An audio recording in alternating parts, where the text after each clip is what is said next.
Everybody, this is Richard, and we are here for our final session of Macchiato Monsters, The Lost City with Gauntlet Hangouts. And we are missing Morgan tonight, so we won't have the gnome Zelnara rejoining us. But we still have three awesome players, and we'll start with Tony playing Dennison.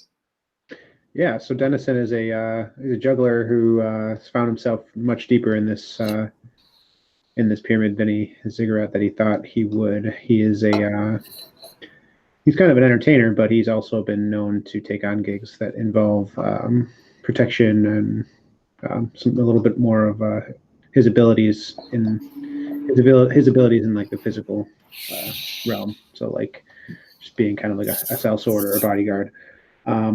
Yeah, so he's kind of like out of his depth, but seems to be enjoying himself, and he's still kicking. So, all right. Pulmia, played by Kyle. Yeah, I'm playing Pulmia the Geomancer and apparently explosive specialist. I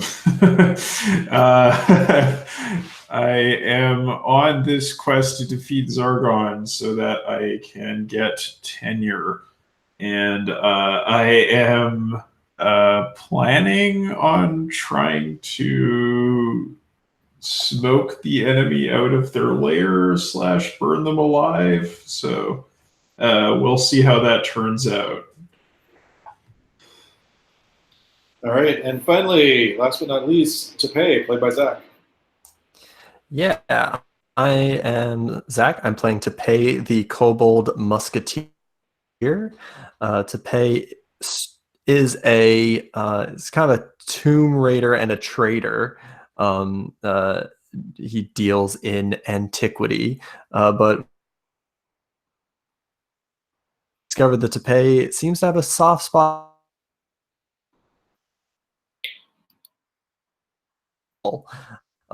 And when he learned of what was going on, kind of the god of the early levels, the warrior god, really kind of resonated with Tapay, and he wanted to.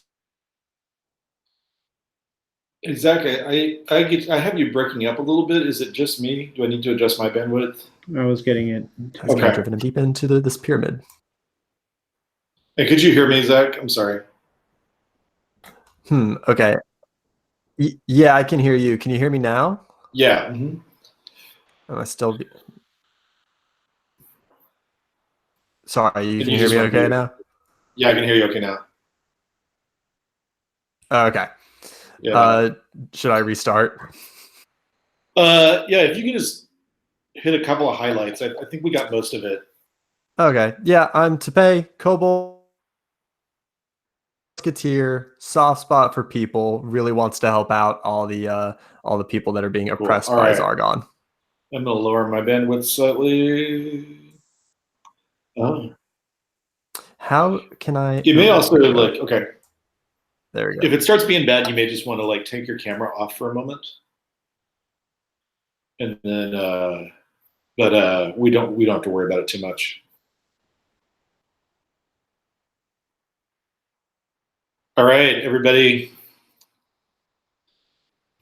For those of you following along on the map at home, okay, you had just come into room 45, where you got some drugs. And you saw an old bedroom, and somebody got possessed. Could you give me a little debrief on what happened there?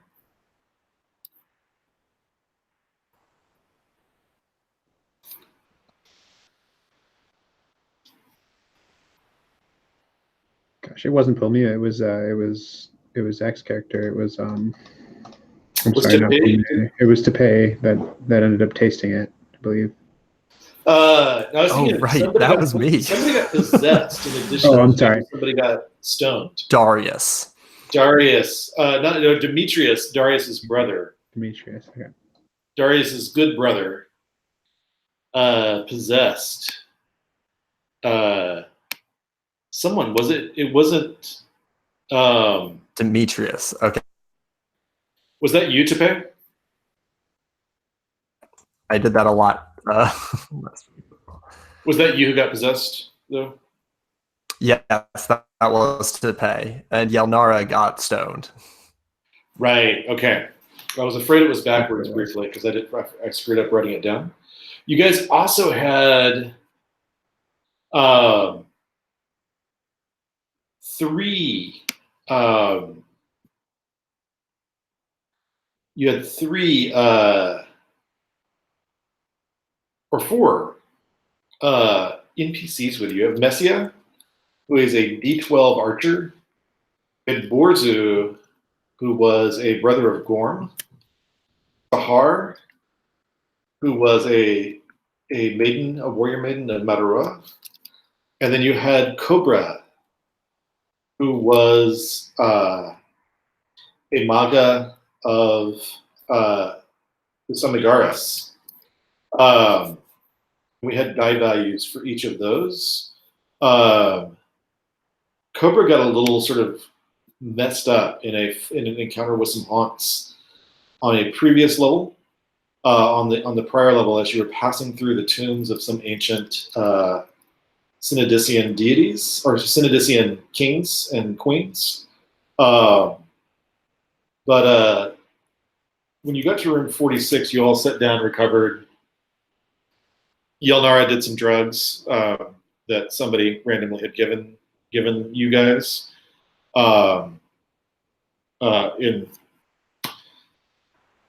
You're wandering around an supposedly empty pyramid, so you just, randomly run into people who pass on drugs. And you'd sat down and had some food to let people clear their heads and rest. In room 46, I believe. Or in room 45. Room 45 was an old bedroom. And the doors to room 46 and room 47 are open. They're right in a line. But no sign of anyone coming or going after the woman who just sort of handed you the drugs left. Beyond the bedroom, there's something that looks like a small kitchen. With a very intricate stove that seems to feed into a chimney that goes back into the walls.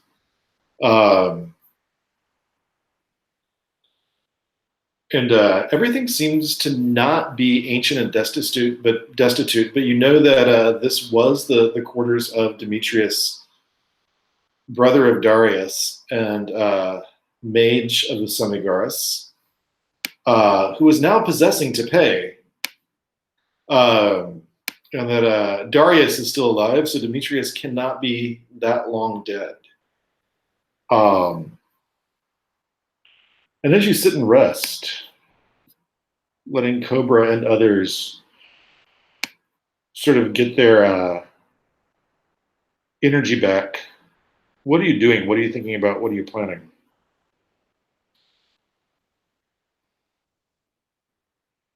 Well, I just wanted to ask if I have fulfilled my personal goal, which is to learn a useful tactic for fighting the followers of Zargon. Yes, I mean you've learned. I mean you've learned that they are very flammable, especially the ones in big flowing robes. Yes. Excellent. Cool. So I'm going to just think about what my next personal goal is going to be here.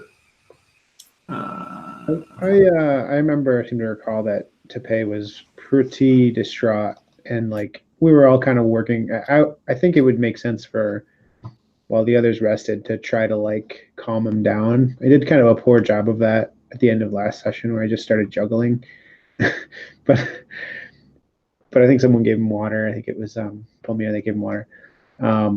And I don't know. I feel like I want to continue to kind of coach him as he's battling the reality that he's got kind of like two minds that are in his head. We're kind of still coming to terms with it. So I was just gonna like maybe do some breathing exercises with him, something. Tell to pay. Like this. This is what I do when I need to study my grip, study my hands. Okay. All right. Just And like 4 seconds in, right. 4 seconds out. Maybe because you're smaller, you can do 3. But 1, 2, 3. Okay. Thanks. Yeah. Thanks, Dennison. sure. And yeah, I don't know. Is there any like? I might go and inspect the kitchen after we do that. I'm just thinking like maybe there's some food over here or something. I think we're running low. Yeah. Do you guys want to check the food you have?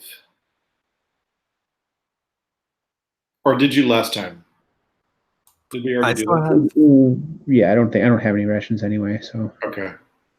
I have Everybody got a adults D6 six of rations, so- rations from the Brothers of Gorm. I've already checked it twice. Okay. So, yeah. And so So you went down each time. Mhm. All right. Dennison, you gotta watch what you're eating.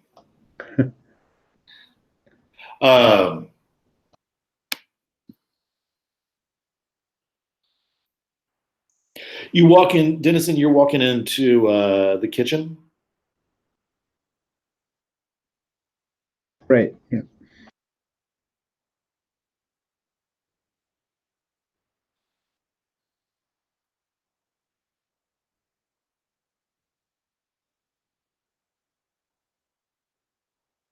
Um, so the first thing you notice is an unconscious body, kind of like behind a low table, like on a bench behind a low table. Um, and behind being unconscious, besides being unconscious and seemingly not breathing, it's also very interesting that there is a snake with a distended head engorged around her feet and moving up um, and moving up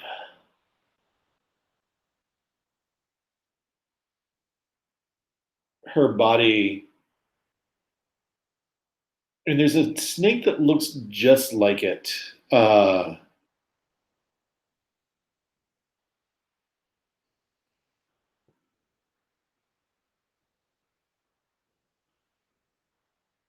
Sitting on the table. And there's lamps and torches in sconces around the room. Um,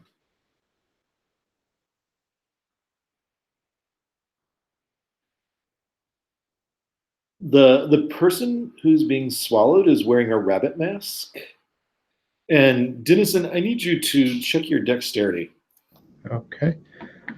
Left my dice in the other room, so I'm just gonna do the roll for Okay. party. So I'm checking dex. And this is, I doubt this would use any juggler thing because it's not like throwing or anything. No, this is a straight up initiative thing. Okay.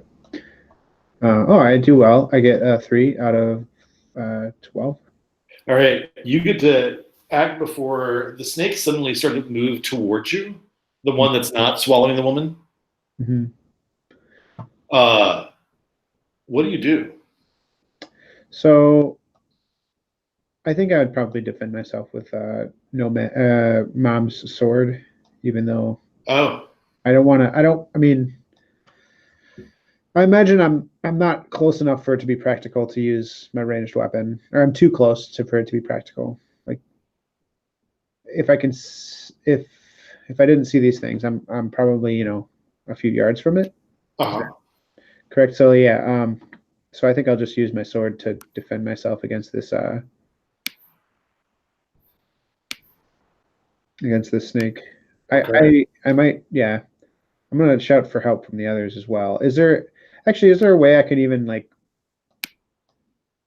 You can shout for free. That's Yeah. not, they're just right there. Is there like a brazier or something I can even knock in front of the snake to put fire between myself and it? You can either do that or swing your sword, but not both. Okay. You can grab a torch and kind of throw it down between you. You can break a bottle of oil, or you can swing your sword. Yeah. I think I'll just throw a torch on the ground then. Do you want to aim it at the snake or just between you and the snake? Probably just between us. Okay. So you're kind of trying to like scare it away because it's not going to be physically prevented by not. It's big enough that it's not going to be physically prevented by the torch Mm-hmm. from approaching you. You're just trying to scare it back, right? Yeah. Okay. Why don't you do a charisma check, Dennison? Okay. I do not pass. I get 19 out of 13. Okay.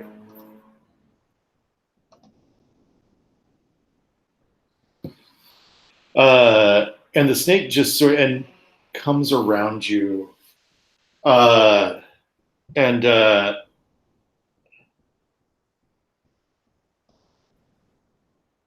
one sec.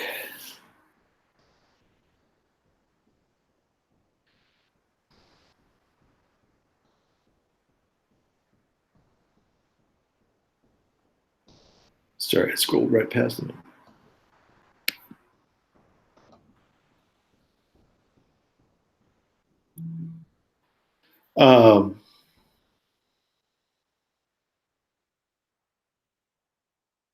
One second.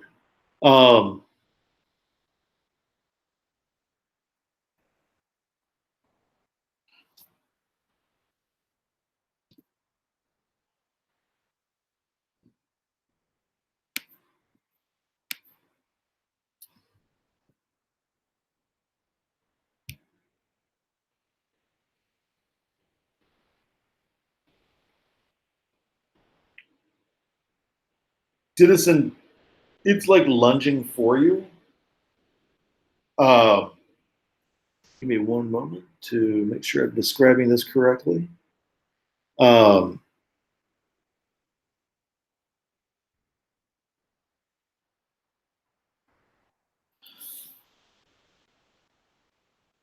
before you know it, it's like wrapped it's starting to wrap its coils around you, almost as if it's moving like with a supernatural grace. And it's got them around your arms, and it's starting to tighten around your lower body too. And you're screaming, everybody can hear you. When we all, what is everybody else doing? And remember, you can just tell your followers what to, or your NPC associates what to do. Don't forget they're there. Yeah, I want Messia to lap this thing, to axe this thing, if she can. Oh, that's right. She has an axe. Sure does.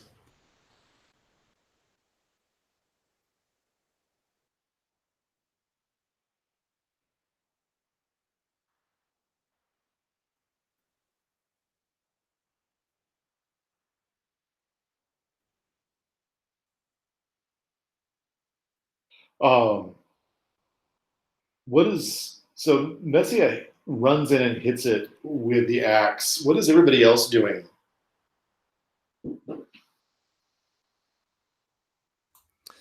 I think I scramble up from where I was doing like the breathing exercises. When I hear Dennison start screaming and like the huge commotion, I think I grab my shillelagh and I run at the snake.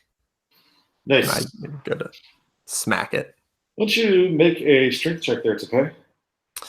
All right, not my best. Oof, nope, that is a fail. That's a 16 out of, I think, 16 out of 10. One moment there.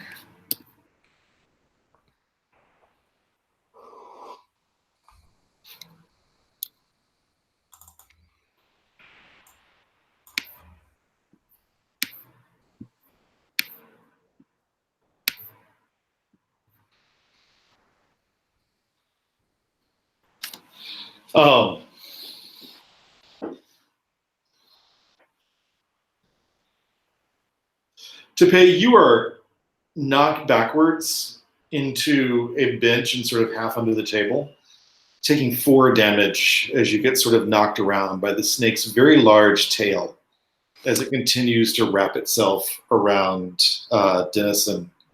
And Dennison, you see, Tapay is sort of under the table, but you see that the one over the table has let go, has drawn its head from trying to swallow whoever it was on the table, and is now moving to get under the table to see what's going on. What are you up to, Pulmia? I think I'm gonna pick up Tapay and try to pull him to safety. Okay. And I wanna. So tell me if these are distinct actions that need several rounds. But I want to give Tapay some of my good berries to heal up. 1 second. What don't you make? 1 sec. 1 moment.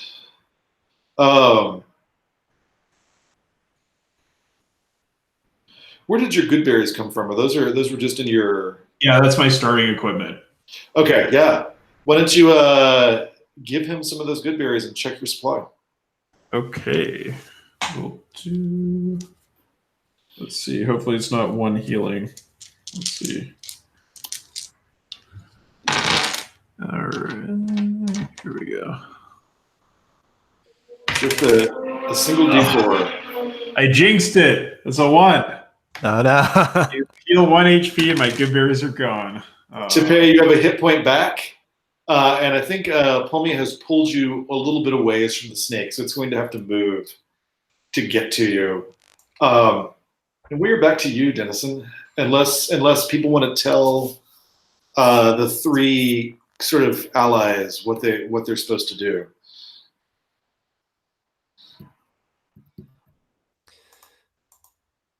Did Messia take a shot with her? Yeah, no, Messia clobbered it with the axe somebody gave her.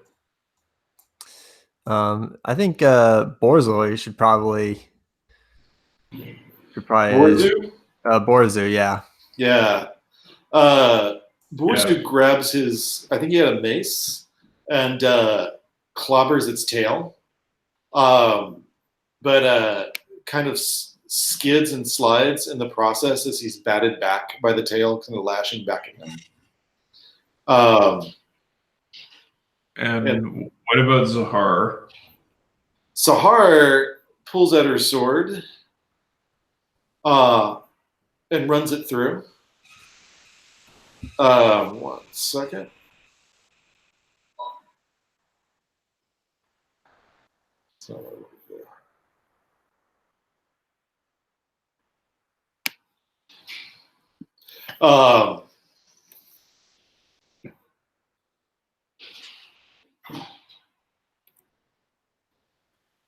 And it's looking pretty badly beat up. Dennison, as it has you in its grasp, and starts to unwind from you. What are you doing? Yeah, I think at that point I might just grab my smallest weapon possible that I can grab while I'm still kind of semi-tangled, which is the dagger, and just I don't know. I might actually just have it for defense and have it at the ready, and I might try to go and rescue the body that was trying to be consumed. You're still sort of tangled. It's still not, it's in the process of letting go of you. Yeah, I got not let go of you. I'll try to just like get the dagger out from whatever hidden sleeve. You want to kind of pull out your dagger and stab it? Yeah. Why don't you make that strength check? Okay. Just a second. Okay. I do not pass. Get a 16 out of 7. So it's clearly a very smart snake, Dennison. Because what it's doing is not actually letting you go. It gets you it gets its body about all the way to the ground, and it uses its lower body to reconstrict onto you. kind of dragging you down and smacking you on the floor as it starts to like crawl away with you. I'm going to need you to take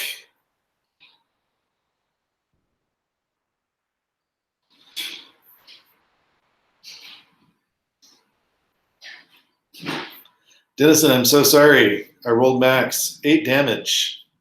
All right, I guess I go. Do I die or am I unconscious? Because I was at exactly 8. Oh, are you exactly 8? Yeah. I'm gonna It's need, a con check. yeah, Make a you're con- gonna need that. Immediately make that con check. Okay. Okay. Constitution. Let's see. Yeah, I got it 16. So. I think I Oh, failed it. Dennison, I'm so sorry. Oh wait. Oh no! I mean, Games are hard versus those good berries. yeah. No, I looked. I mean, I think. Okay. I don't know if I got a. Roll for your party is being weird. I hate that this is even a thing right now. 1 second. I rolled it once, and it said No, it's saying the last room total is 7. Right? Yeah. So where's your d20? It's the one in the bottom left. I don't know why it didn't change after I rolled it. It Okay. like didn't change. It used to be at 16. So So if the one that is there, sorry for the false alarm.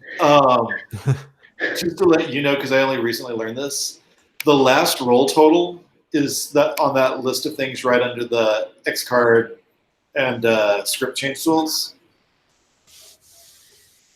So it's like last roll total, room roll total is almost never useful, but last roll total will tell you what the last roll made was. Okay, so yeah, I actually did get a 7. I passed. Okay. Fighting everybody. Does Dennison have any armor left? Yeah, do you have armor left? He does not. I mean, it's been damaged for a while. Okay. His armor's gone. So, Dennison, what is the rule? It's the rule, Kyle, you're back at 1 if you make that con check, or you're just... That's right. You're right. You're at 1 HP. And I think you're conscious. I don't think you go unconscious, but let's see.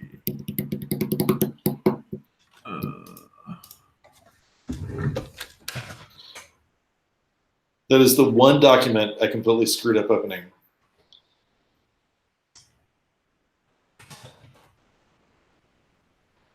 Page 28 is Wounds and Death.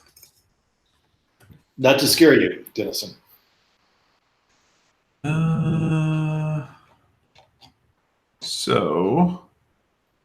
go back to 1 HP and can be healed, but you sustained a grievous wound. You lose a level to represent the loss in abilities and stamina.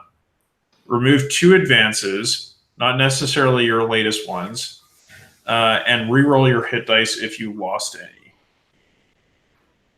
Oh, okay. So if you choose to get rid of a hit die you took as an advance, you can re-roll your hit dice so you're at more than 1 HP. Okay. So you're back down to level 2. So you're gonna and I'll let you figure that out, Dennison.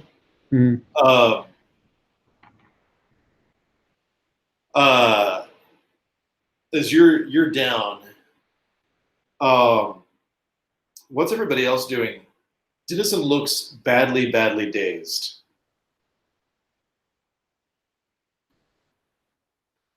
Badly injured there. I'm profoundly useless in this situation. I think. I think I have to. I'm gonna have to do some off the script magic probably here.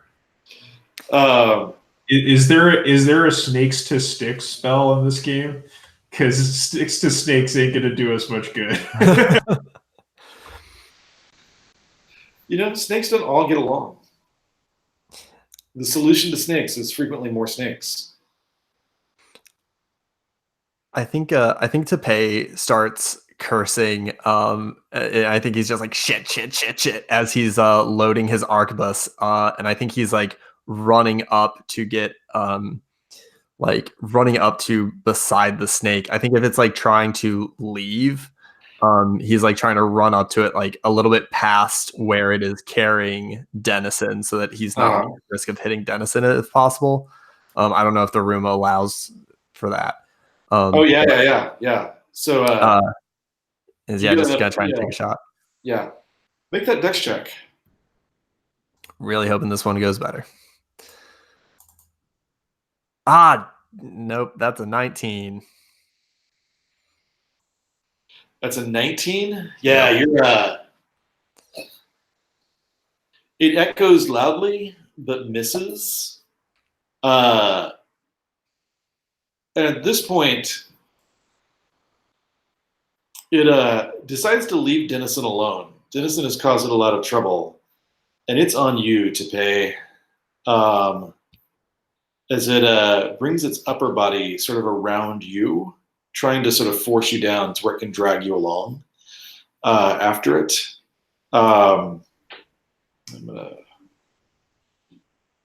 You're taking 5 damage. I'm going to roll my armor for that. Yeah. And that is a 1. So your armor goes down. What kind of armor are you wearing? It's just a big old breastplate that Tapay just like picked up somewhere along the way. It's a very dinted breastplate. Yeah. So I just took 5. So that gives a 4. That's 9. Yeah. That's not good. And you were constricted to pay. And on the ground, Dennison, it has let you go. As 1 second.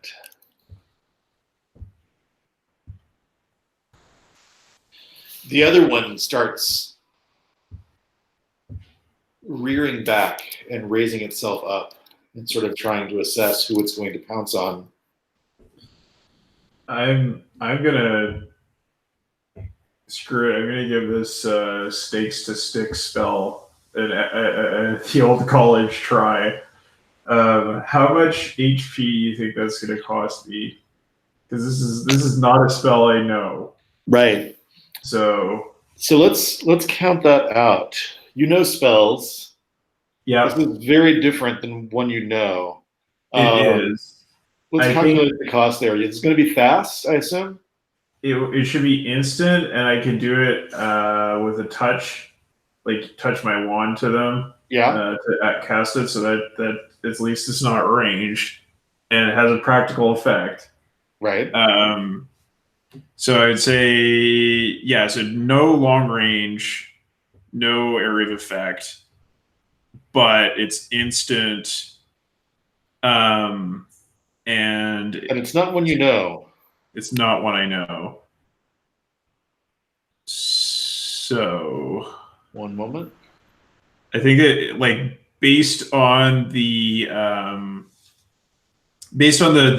normal spell creation rules, I think this should be a 2 HP cost, but then not knowing it would bump it up.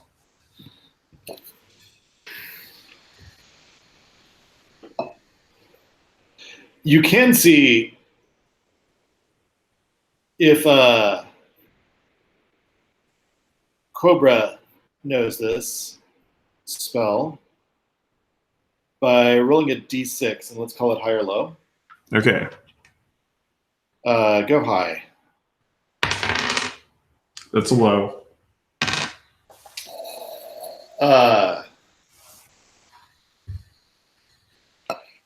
Cobra looks at you and it's just like, good old Cobra, classic Cobra.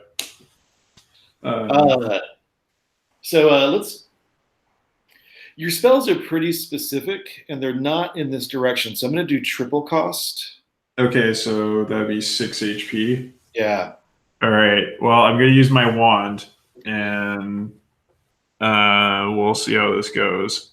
Right. Should I roll intelligence to do this? Yeah, let's roll intelligence. It's a spell you don't know, so you're going for the novelty. Yeah. Okay. Intelligence is not great.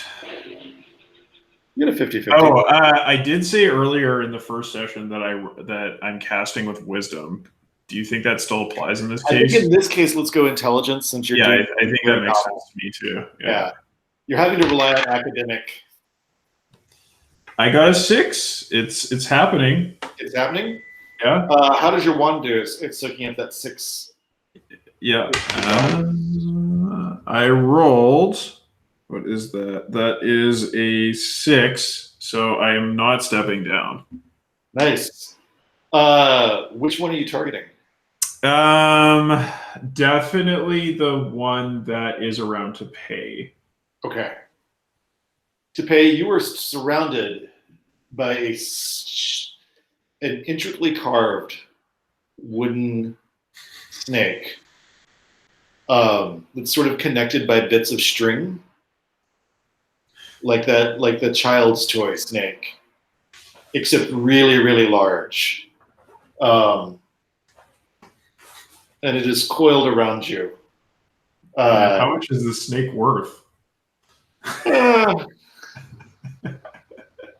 It's all about the right buyer.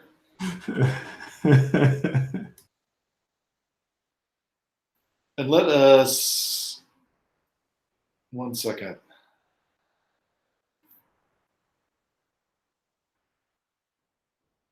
The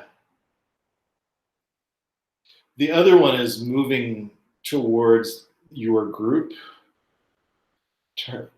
specifically moving towards Messia.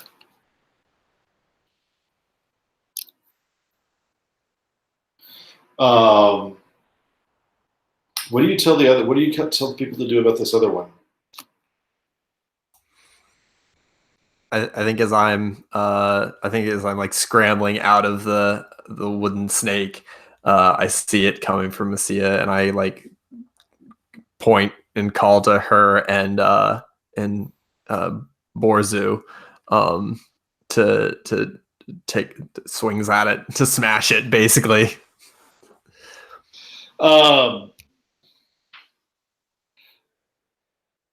Messia hits it, but is now encoiled by it.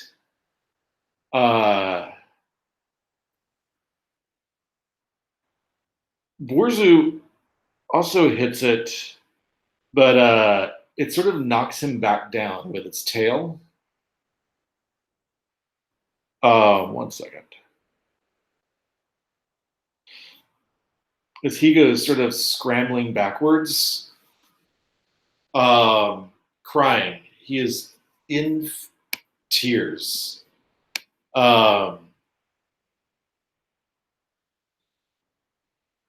You also have Sahara, who I think at this point is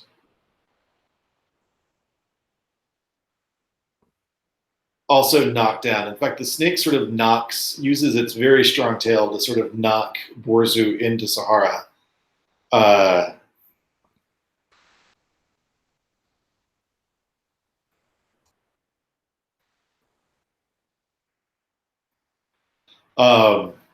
But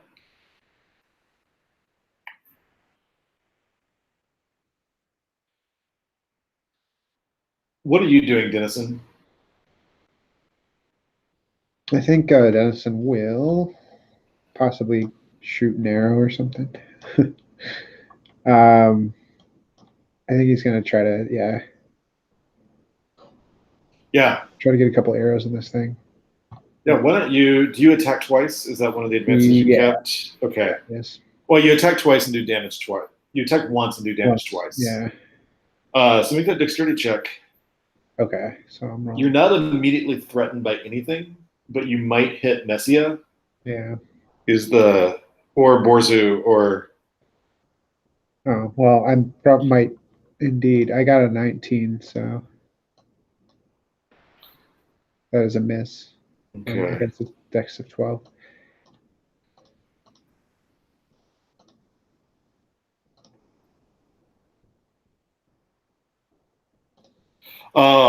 You do hit Messia. You scrape open No. her arm. her bow arm as she screams and curses.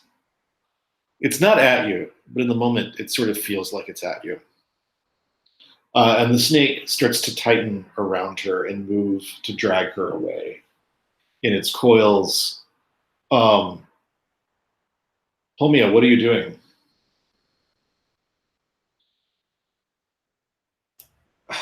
I think I'm gonna try this again. It worked the first time. Ha ha ha ha. Is that another intelligence roll? Yeah. Okay, let's go.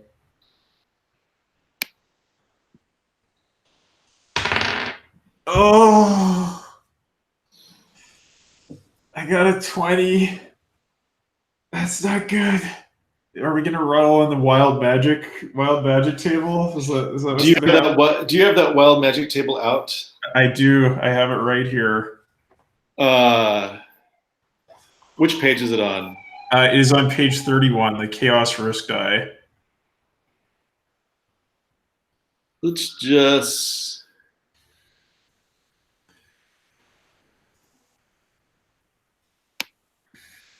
start the chaos risk guy at a D8. Okay, that sounds very fair.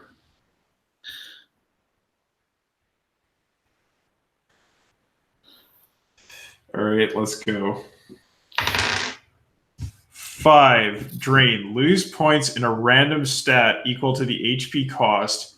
Recover 1 point a day. Okay, so I got what? 6 stats? Yeah, let's just go straight down with a D6. Oof. Okay, so I lose. It was a what was it? It's a 6 6 HP. point. I'm down to 1 strength. Oh my god. And That's rough. I'm gonna roll my 1 to see if this is taxing my HP too. Right. 1's okay. I got an 8. Okay. Okay. So yeah. Oh, so my strength evaporates completely. Doesn't say the spell doesn't work though. So the spell happens, but I am messed up. It's a good thing that strength isn't the basis for encumbrance in this game. One moment.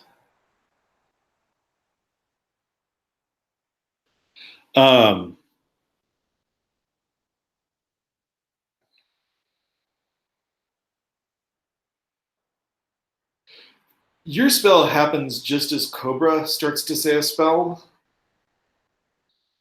And you, Pulmia, you're collapsing to the ground in exhaustion. I mean, your legs are just trembling. Your arms are trembling.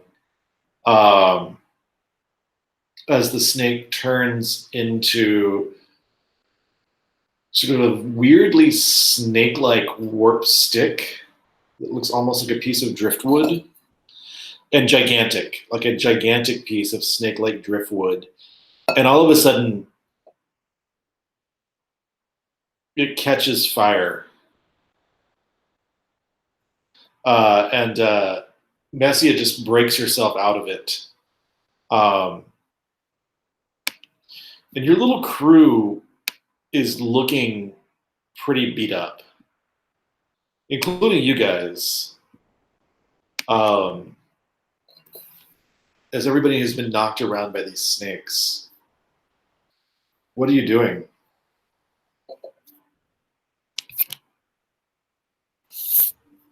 I think I'm lying on the ground, trying to drag myself away from the flaming wood snake. And it's just kind of slowly putting itself out. I mean, there's not anything else that's flammable near it since Messia sort of kicked it into a corner. Yeah, except everything I'm carrying. Yeah. All of the explosives and bombs that we're that we have. Yeah. Tapay, what about you? What are you doing? I think Tapay is going over to Dennison, and I think is like trying to help or actually, no, Dennison, you already got up, right? You were standing. You were taking Yeah, shots. I was taking shots. I should probably eat some good berries, but yeah, keep going and do your turn. I do believe the good berries are gone, are they not? Well, I had some myself. I haven't. Yeah. Oh, you have some you've not eaten yet. Okay. In that case, I think Tapay pretty much goes into a corner and starts like just inspecting himself like the way you would expect a like wounded dog to do, kind of tending, checking himself out, like takes off his breastplate and is like tapping it and trying to see if there's any like significant damage, and is just trying to be like, shit, that went terribly, that went real bad. How are we gonna take on Zargon? We can't take on two freaking snakes.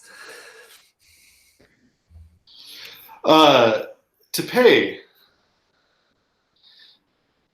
you find you actually are doing pretty well. You have 9 out of 16.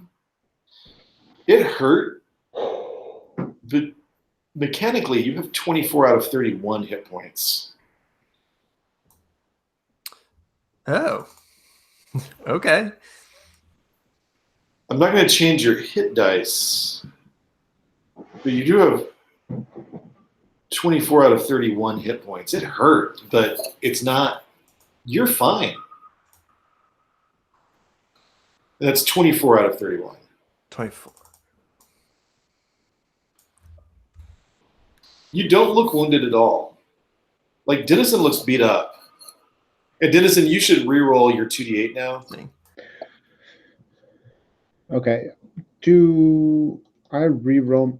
I re-rolled my whole hit. Oh, I get to do that even. Okay. Yeah. Cool. I'll do that then. And that will be your new total. It will be your new total and your max. Mm-hmm.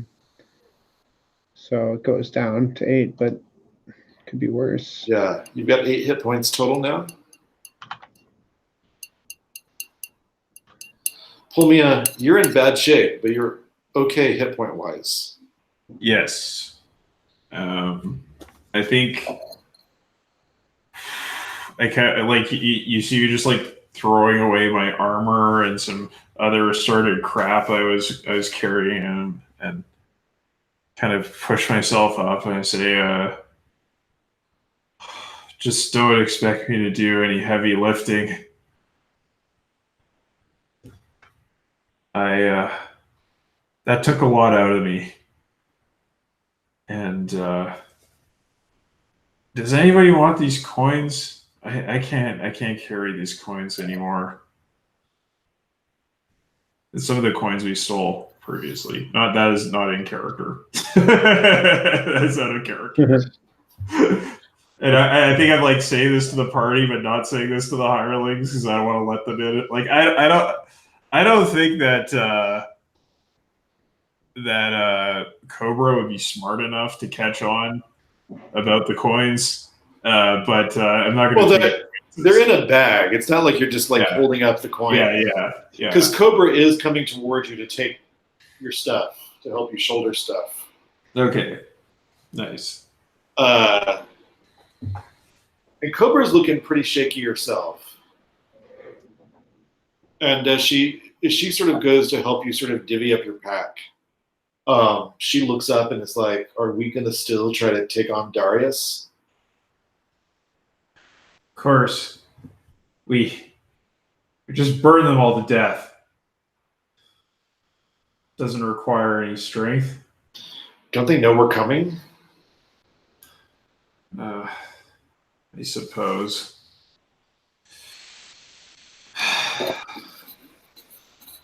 Look, maybe we can set up an ambush somewhere else.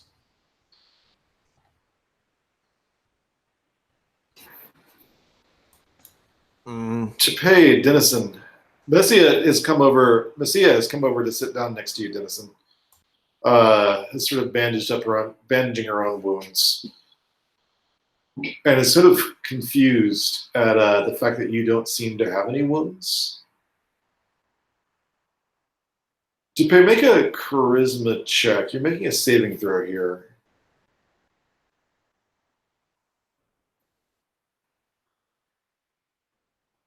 Let's use wisdom instead. wisdom instead. Yeah. All right, I rolled an 11, and my wisdom is 11. An 11. Nice. Something inside you really wants to confront Darius, but it's not in control right now. You're still making your own decisions. But something really, really, really wants to confront Darius. I think at the suggestion of an ambush, Tapay feels this pulling, and he's like, I don't know. I think our best bet to get to Darius is go to their dinner thing and just bomb them there. Unless we can, I don't know, get him away somehow. Well, yeah, but what about if they come after us? I mean, like you said, they're gonna burn. They burn as good as anybody else.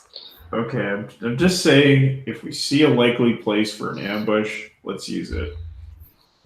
You guys have the map. Yeah, we have a map of this. So I think I might get mine out.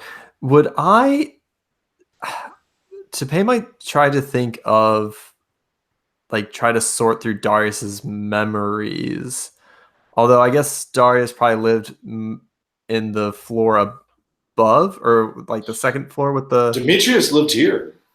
Dang it! You were in Demetrius's We're chamber. in his room right now. Right. So would I remember anything about this place, or where Darius might be likely to go? A favorite place of ours?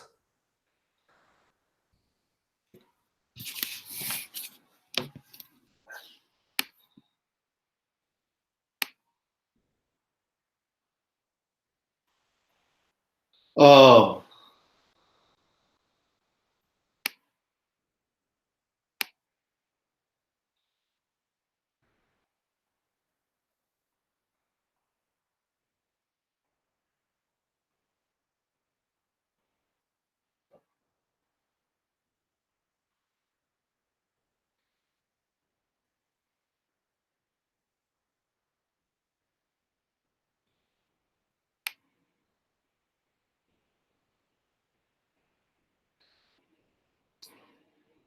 one second.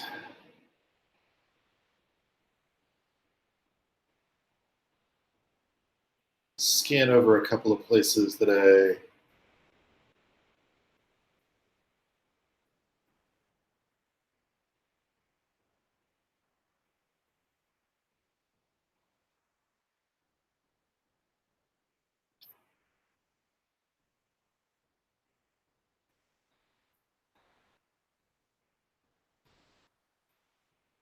So you know that your brother has changed a lot, or was always sort of deeply corrupt.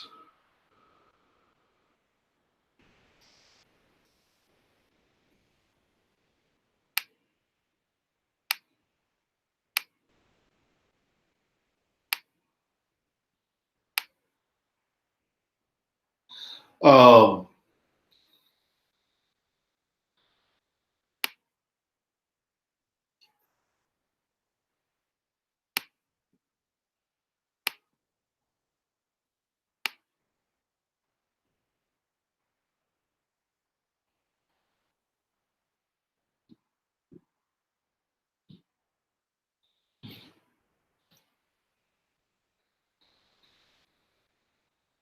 you know that your brother was super fond of trying to meet people in the old chapel. That's Area 51 on the map. You know, when you look at it today, you know that's the old chapel.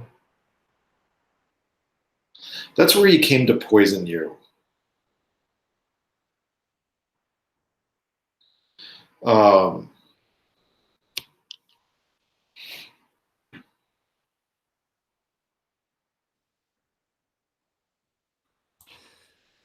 but it's been years, maybe decades since you were there.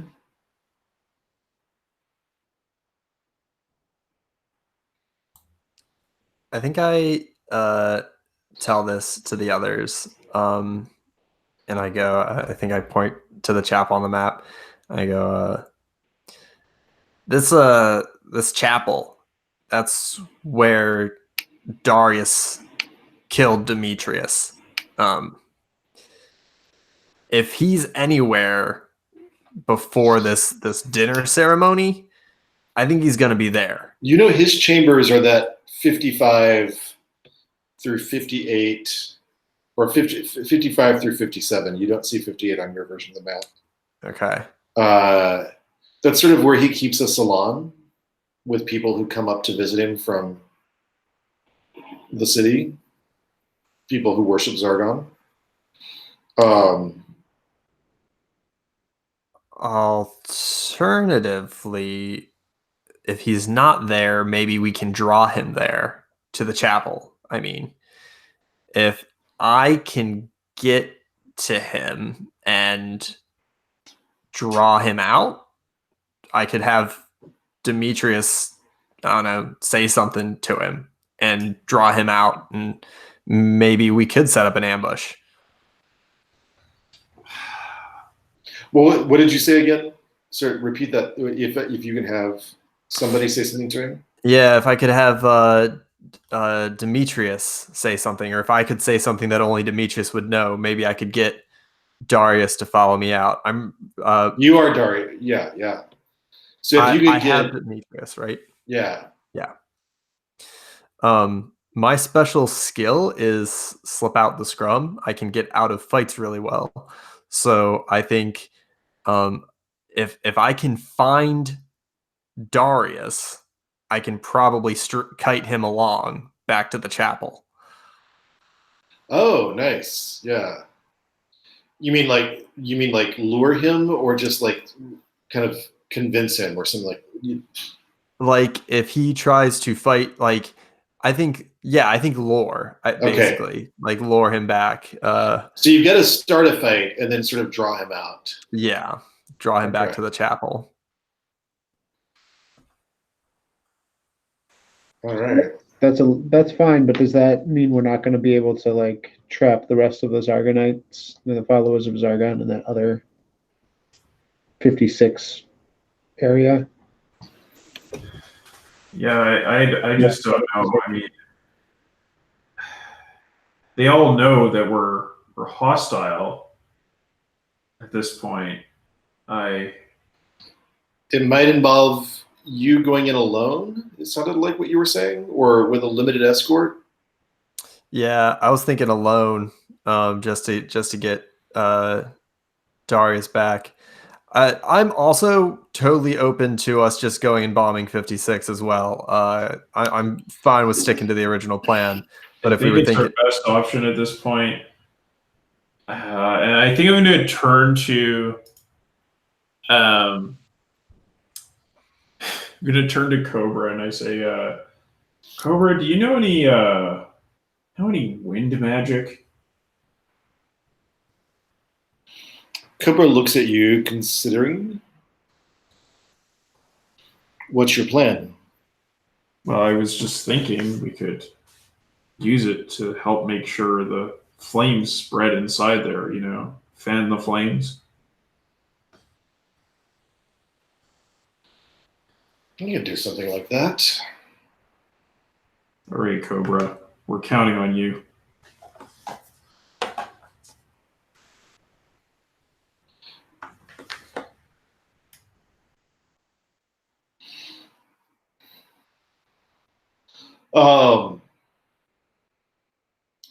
Burzu is still looking really shaken, but gets up to move along with you.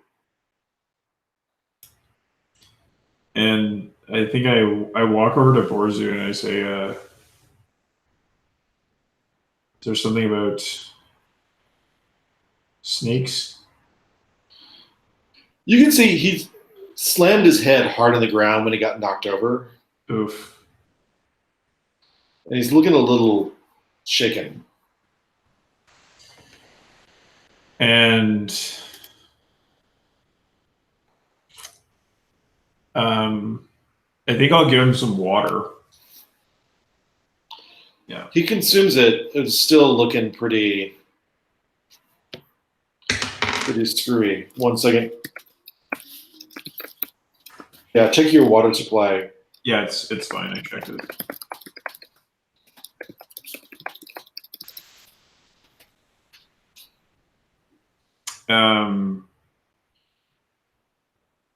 Yeah, okay.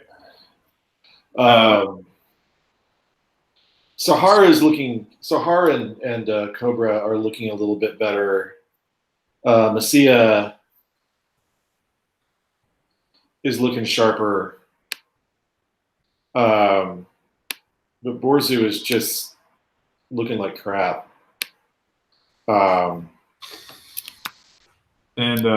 He looks like he's really scared. And I ask around like, hey, does anybody have any good berries left? All mine are gone. You have a lot of faith there. You have a lot of faith there, Tapay. Mm-hmm. And remember, you can use that. There are. I thought I can use faith to get advantage to spend an hour in prayer and heal, Right. or absorb damage. Right. Am I missing anything? Nope, but that doesn't just heal yourself. Oh. Okay.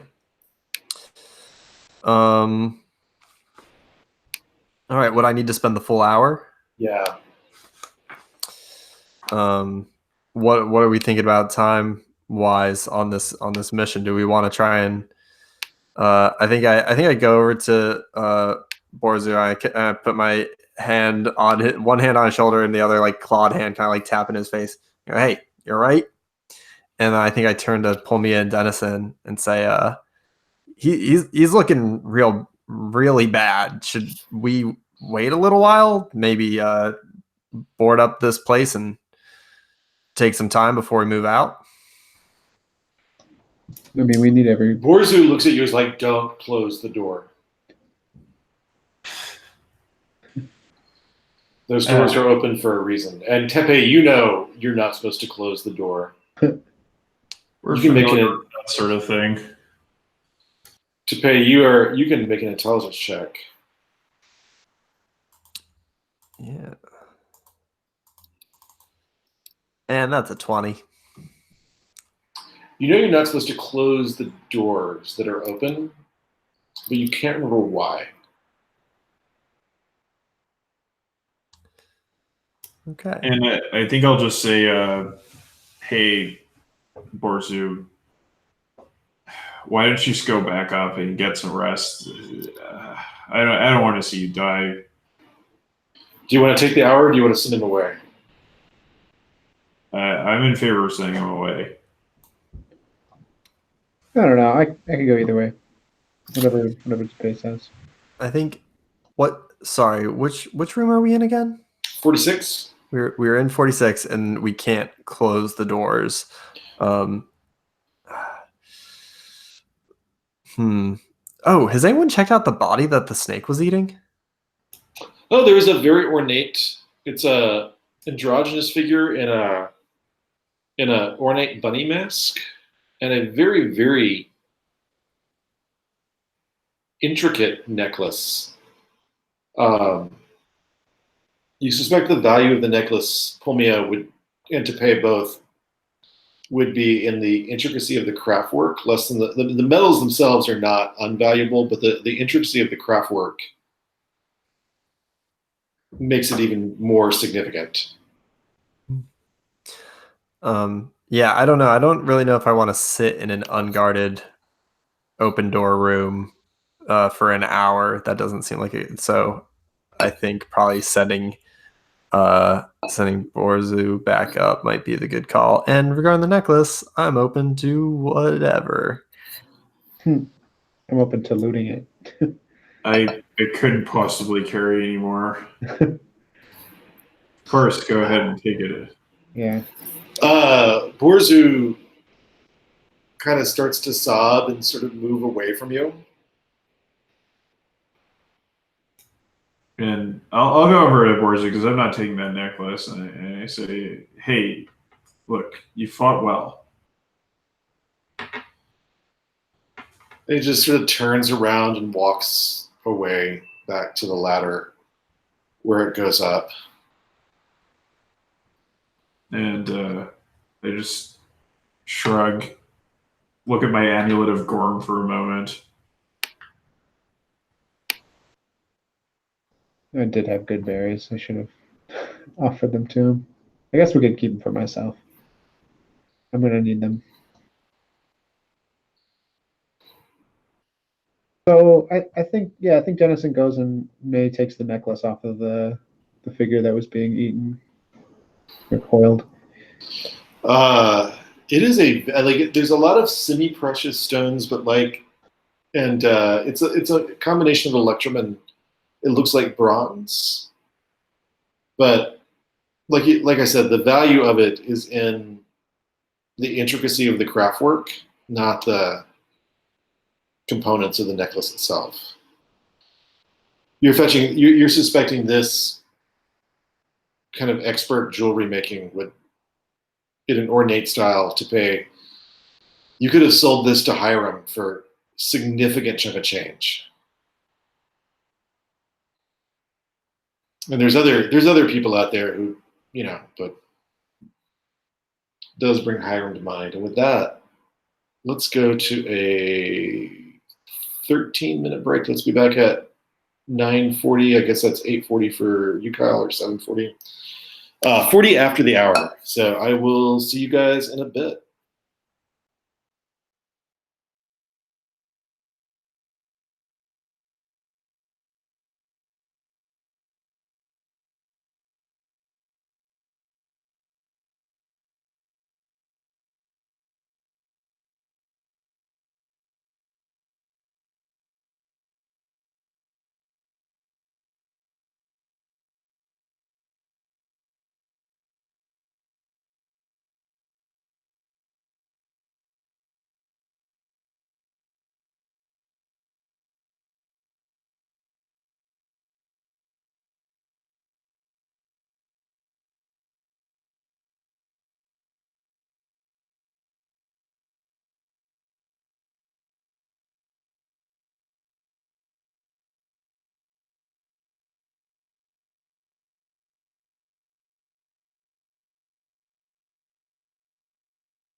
You're back, Tony. Welcome back, Zach.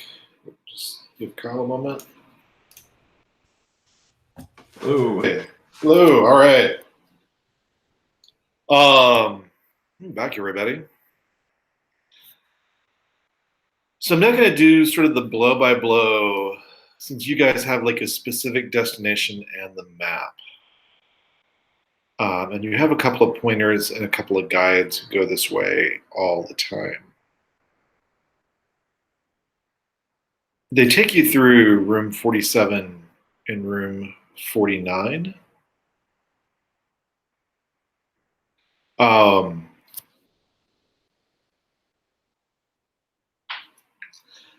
once you leave room 49, I'm going to need your marching order.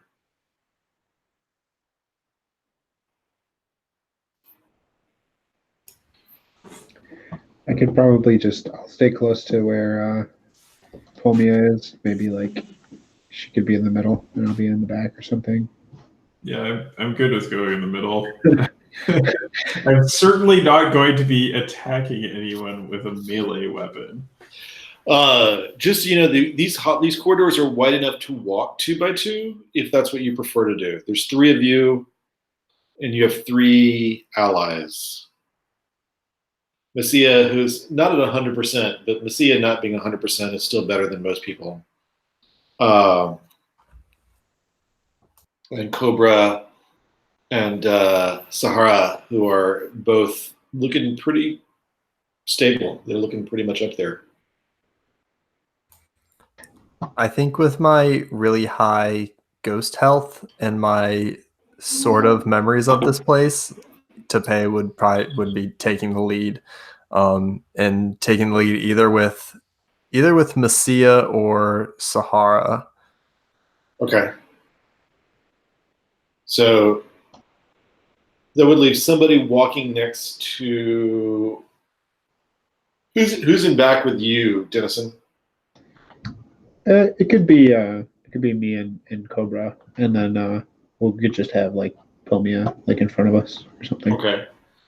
And then which one is next to you then? Oh, Cobra. Sorry. I meant that for Tapay. Yeah, for Tapay.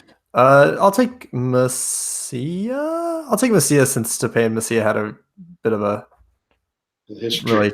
History before this all started. And Pulmia, are you letting Sahara walk in front of you, or are you walking alongside Sahara?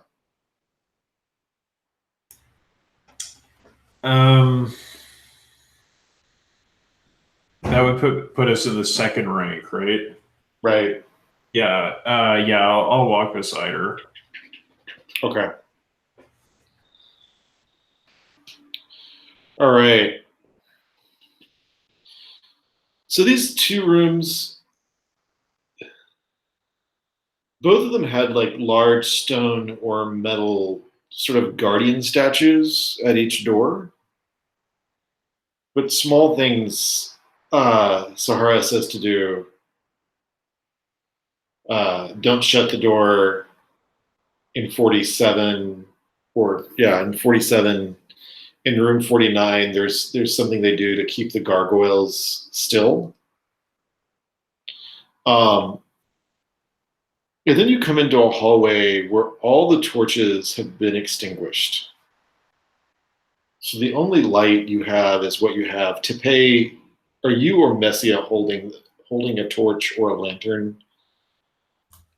I'll hold it. Yeah, I'll hold it. Mm-hmm. So Messia has her bow out as you hold the lantern. Is anybody else in your group further back holding a light? I think I would hope Cobra would maybe have a light, just so we knew like where the end of the party was. Okay. In case anything was coming from behind. I think I'm going to use my lantern so I can use it to prime the bombs when I need to use them. Okay. So yeah, I'm rolling for my fuel. You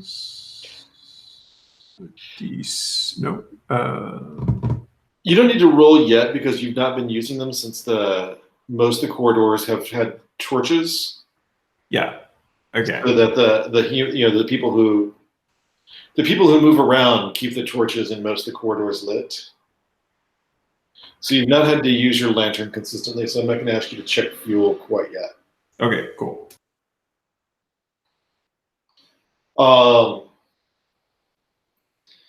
Tapay, I'd like you to make a wisdom check.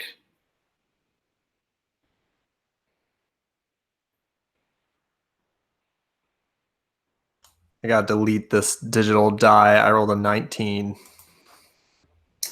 You did roll a 19, Tapay. Pulmia, who are you behind? Are you behind Messia or Tapay? I would say to pay because that will give me a good chance to throw.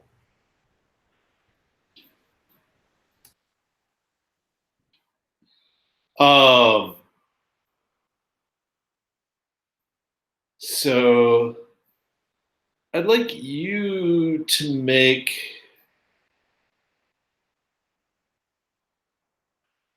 a dexterity check.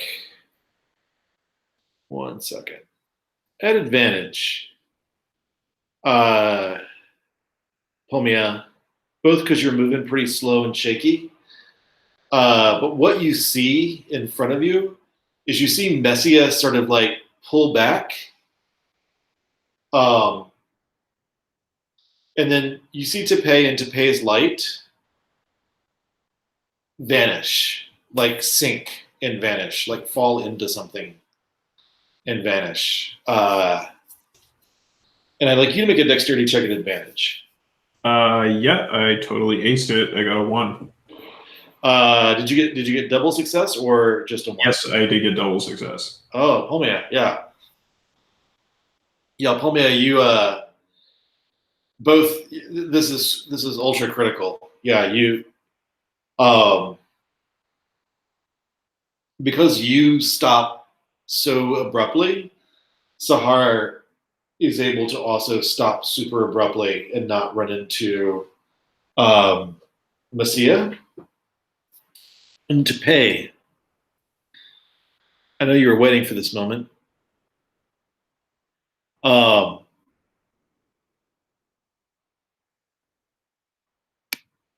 need you to roll 2d6 there, Tapay.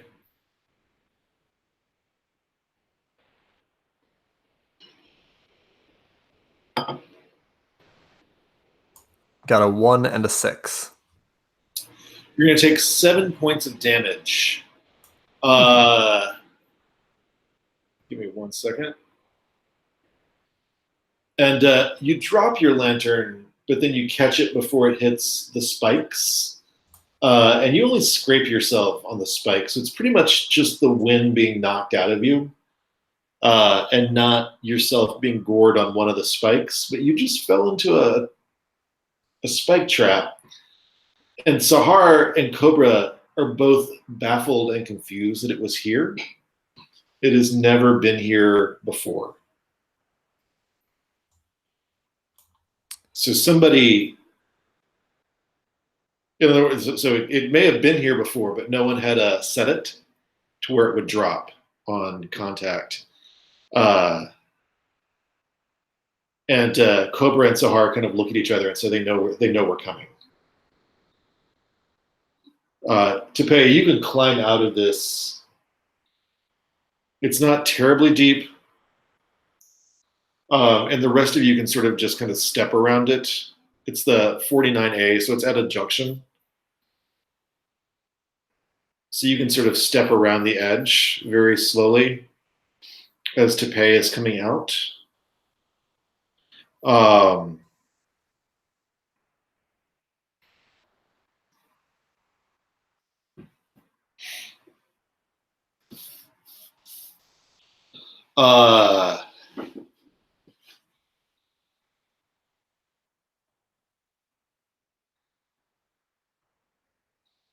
And why don't we but now if you are pursued, your easy route of escape is made more complex and complicated. Yeah,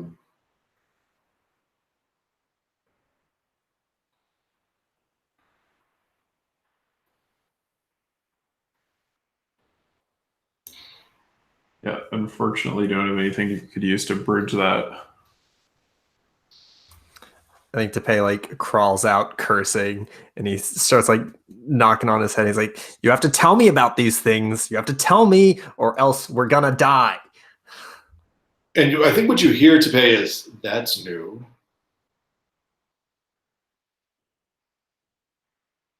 Well, if we die again, then I can't help you. So help me out. So I assume you guys are continuing towards the old chapel 51. Let me know if you want to do something else. Is that?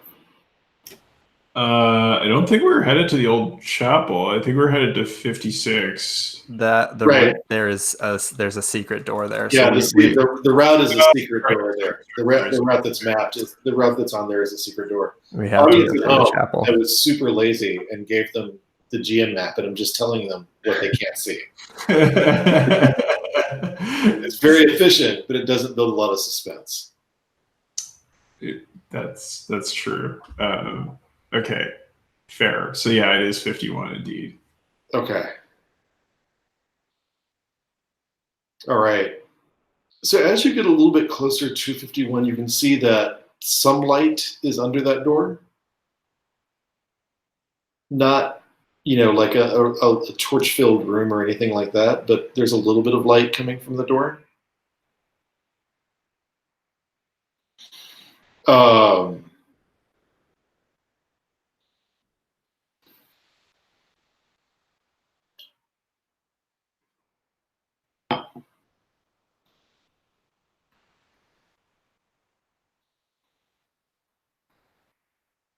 Are you guys going in?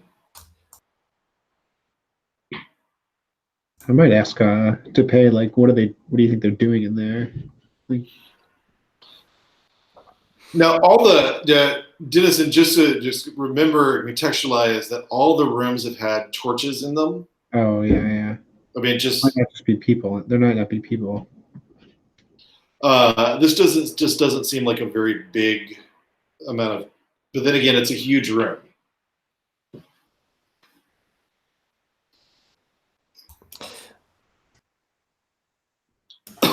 And we don't hear anything coming from that room.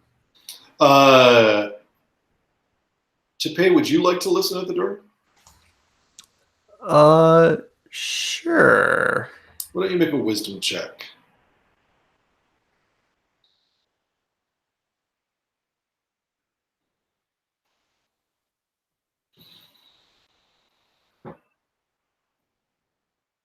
And tell me how you do.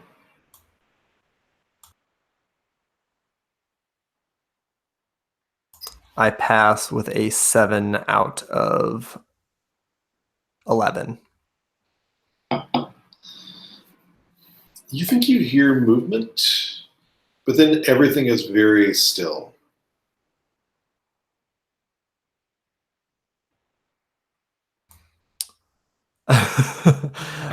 I convey this to the party, and I think I turn to Cobra. Although maybe Pulmia's geomancy might be able to. I don't know if your geomancy has anything that can like make predictions for what's in rooms. Like since you can hit targets, you can move towards targets. Yeah, I mean.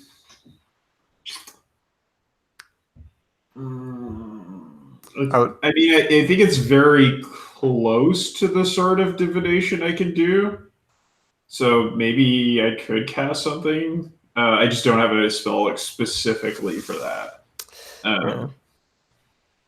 So yeah, maybe I'll try to cast something. You could do detect evil. Yeah. Well, I'm pretty sure we're about to be ambushed.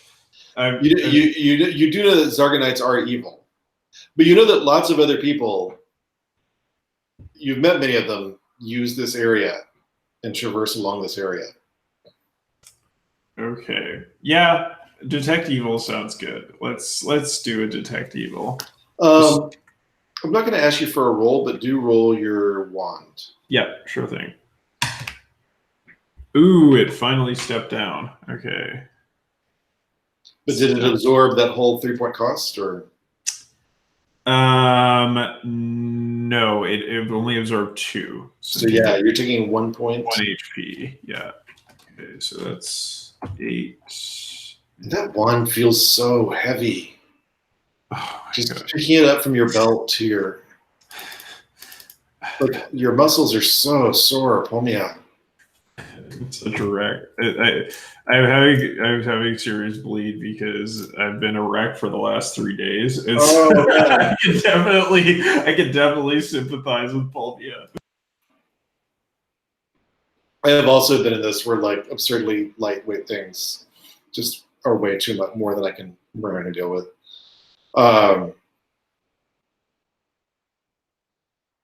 There is nothing evil on the other side of that door.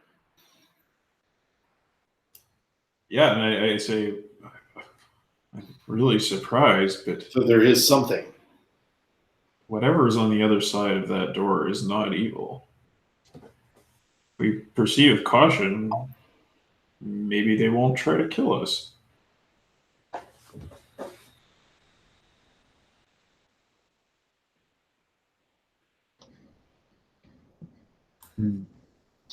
I think we should do it. I don't know. I'm gonna take out my mother's blade. Also, see if it reacts in any way. Nothing's happening. Okay. I think it Tapay like points at the map and he goes, the door out of the chapel to 56 is along the same wall. So if we just duck in, make a beeline for it, duck out, sounds like we'll be good. Yeah, it sounds like a plan. I mean, just try not to engage or make too much noise.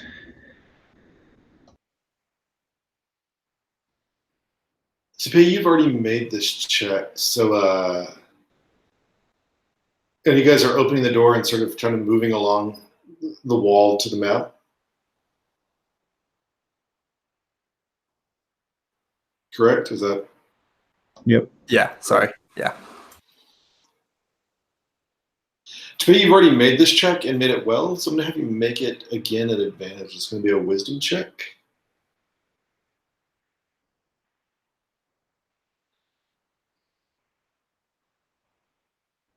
Sorry, was that me making the wisdom check? Yeah. Mm-hmm.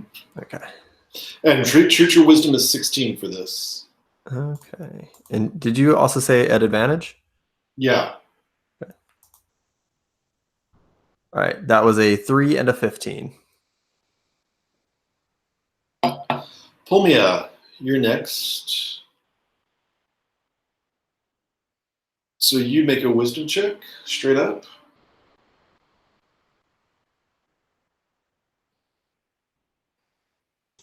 Totally passed. I got a 4. And Dennison, make a wisdom check. No, I did not pass. Sorry, guys. 15 out of 12, 9. 15 out of 9.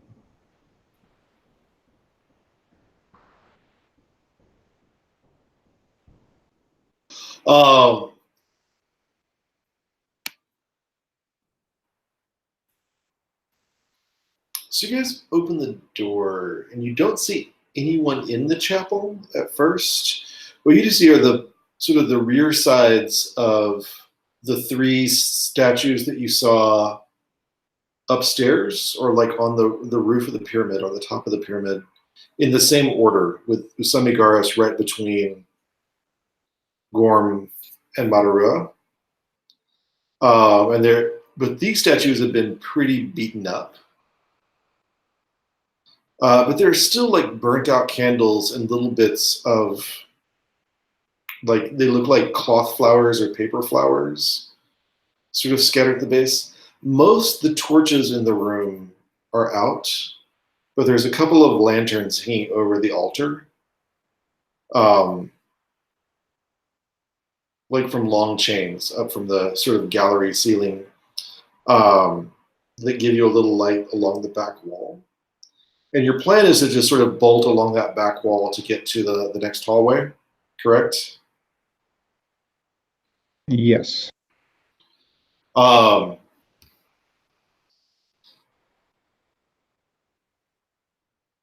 that's when you get about halfway along the hallway, and through the gaps in the itty bitty little bits of lantern light, Pulmia, you make out one person in a rabbit mask, kind of a brushed steel rabbit mask, or maybe bronze or something. Sort of, it's hard to see in the lantern in the firelight. Sort of hidden under like a bench in the chapel.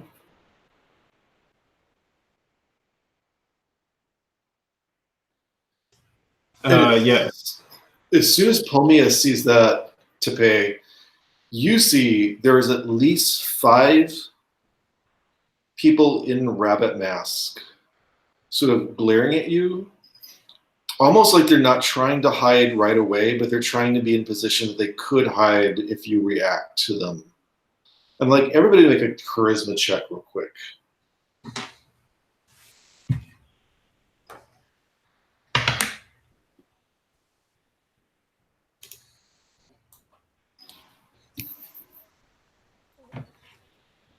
I just got a 4 out of 7. How'd you do, Dennison? I failed. I got a 15 out of 13. I got 14 on 11.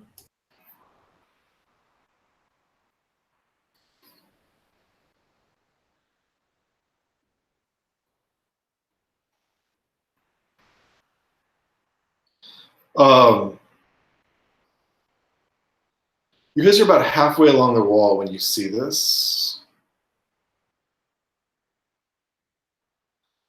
And the person in the rabbit mask, sort of wearing sort of this, almost like this very silky robed toga-like tunic combination,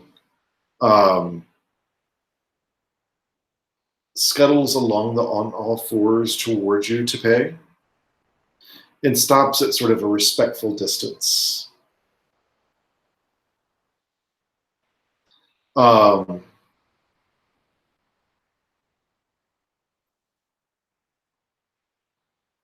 And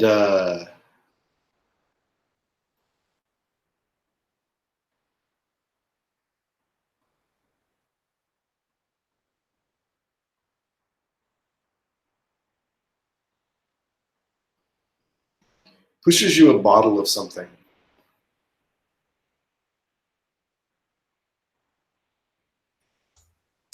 And then backs away.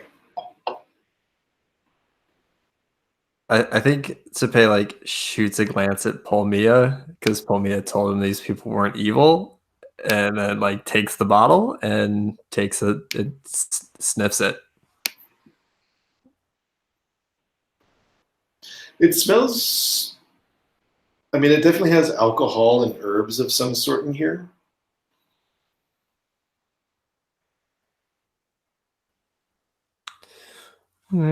I think Tapay makes the sign of Tapay's gonna make the sign of Gorm. I don't know if we ever decided what that was, but he makes that hand sign of Gorm, and then drinks it, and he's still like not saying anything. He still wants to be really quiet because they seem to want to be really quiet. But he takes a sip of this and like looks at them and like thanks them, like kind of like. Make an intelligence check real quick at advantage because you got Darius in there. Sorry, you have Demetrius in there. I'm making this. Oh yeah. How'd you do? I got 2 13s, which that was an intelligence check. Yeah. My intelligence is 11. So Right. So 2 fails. you hear this warning in your head just as the liquid hits your lips. And before you really process it's a warning, it's like, down. And he's like, that could be magic, you fool. And you're like, but it could be. It might be magic. Um,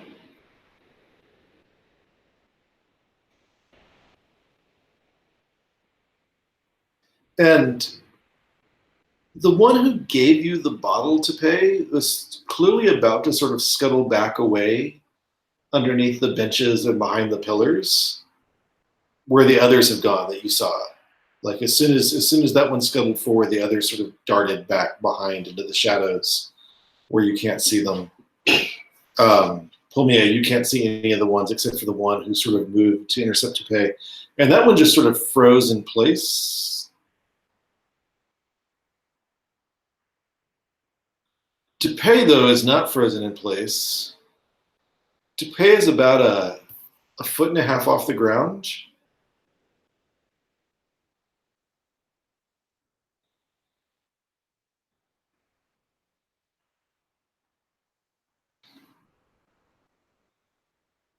Tapay, you've never felt so tall in your life. Like you it's probably just an optical illusion of how good you feel, but it's like you're looking Messia in the eye.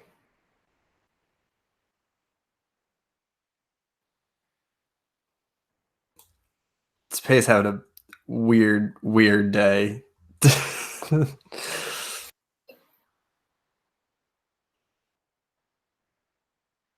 Do you want to be on the ground?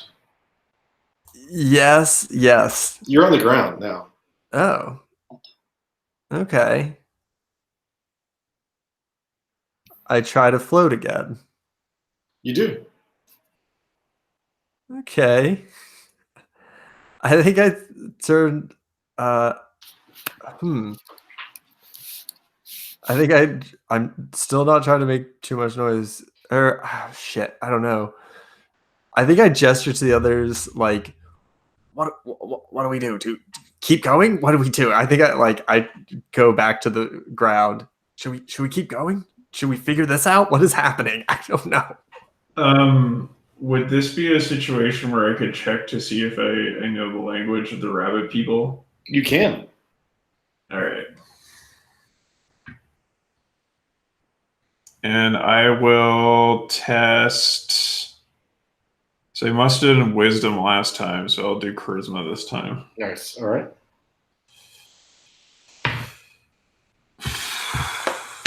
Oh man, I got a 20. Didn't work at all. Can I test the language? Yeah. Do I have to do charisma, or can I do? You can do any you've not tried before. Oh, I don't know what I tried. I don't remember what we did before. Probably tried your highest one before. Yeah. Okay. So I'll just do. So I can do like dexterity. Mm-hmm. Okay. No. You can do like intelligence, wisdom, or charisma. Okay. I'll do. You probably tried in charisma first because that's your highest. So Yeah. try wisdom next.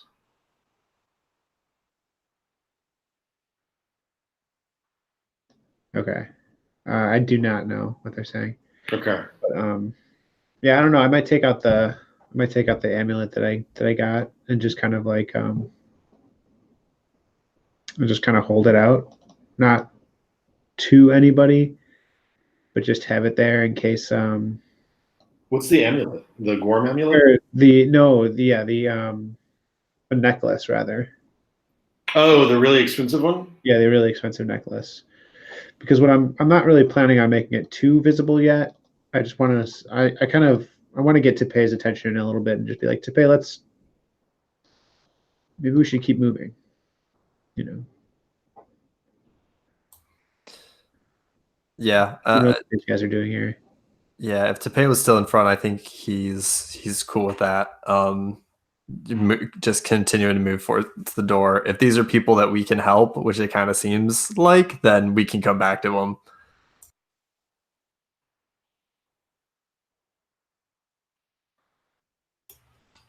Fair. Dennison, make a wisdom check. Okay.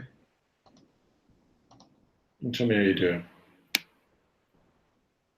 All right, I've gotten a 4 out of 9. So passed. You can't say exactly why, but as soon as you bring the necklace out, you feel like several eyes sort of like glisten in the dark for a second. And you get a little side eye kind of pointed at the necklace from the one that's kind of backing slowly away from Tapay, sort of fascinated by his flying ability or floating ability.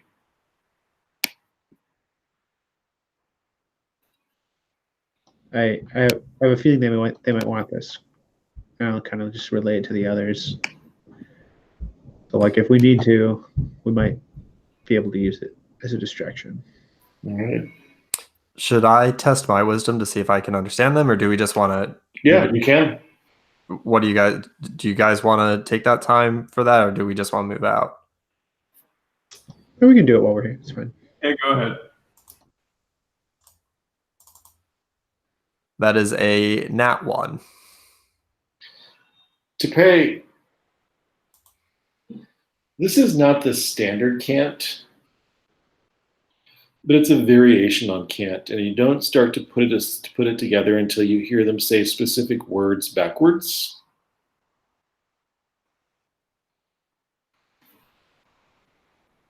In a couple of languages you do know. And it's a cross between a pigeon and a cant. They're just sort of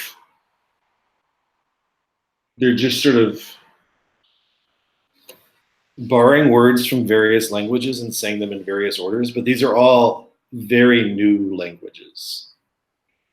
These are not Synodician or disappeared languages. These are languages spoken in the region and at the universities, but they've meshed them together and then sort of canted them.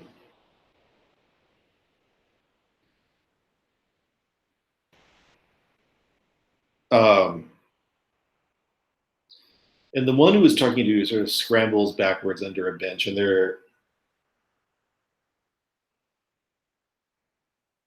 you hear someone whisper something about like, we should have kept that potion. Shouldn't be giving it away. We didn't know what it did.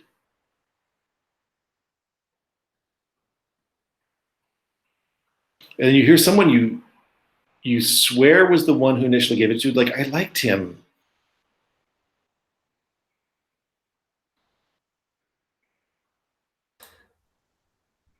I think I ask, like, is what I can.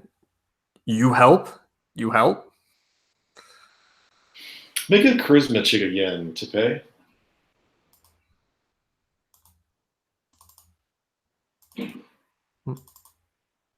Ooh, that is a 16 out of 7. We won't interfere, says somebody in your language, just the standard old common tongue.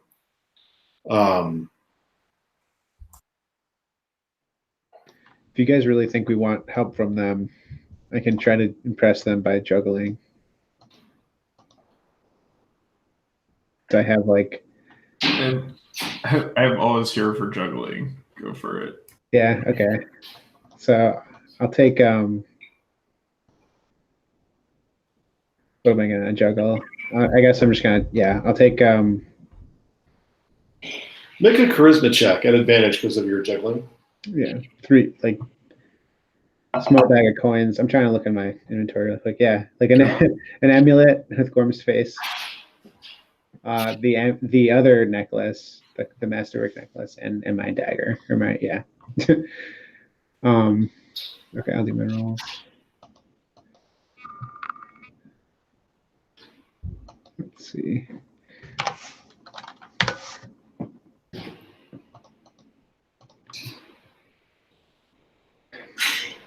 I don't know.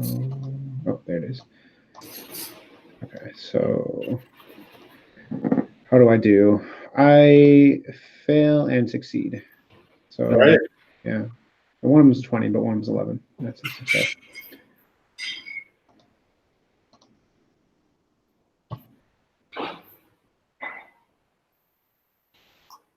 The one who spoke before is like, oh, I like the juggling on this taste and jewelry.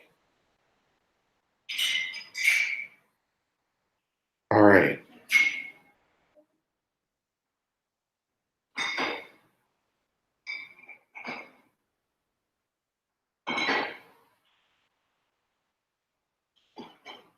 When they came through, they said they were being pursued.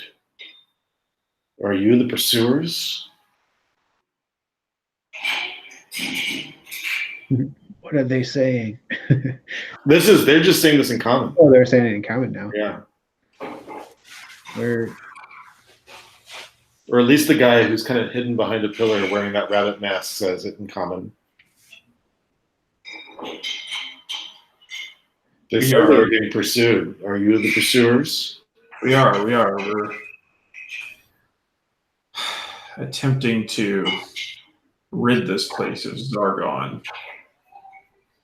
Wow. It's like trying to take all the rats and roaches out of a house, isn't it? Indeed. You better- Zargon claims to be a god, but we know this is not true. It sounds like a technicality to me. I don't like technicalities.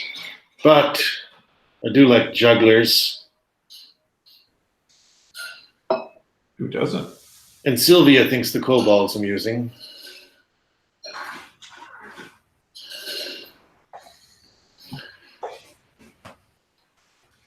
I tell you what, they've been holed up in there for a time. But half of them have taken so many drugs they don't even know which way the ceiling is. Ah. That is good to know. We'll make sure none of them come back through if any of them are getting reinforcements. We'll make sure no one comes in to bother you. I think I give a bow. Don't hurt yourself. Yeah, You're I back. give a bow, and it's like I barely managed to stand up again. And then as you bow, Pulmia, you see, looks at first like two little dogs, but they're very, very red, sort of standing on the benches, and then they dart out back into the shadows.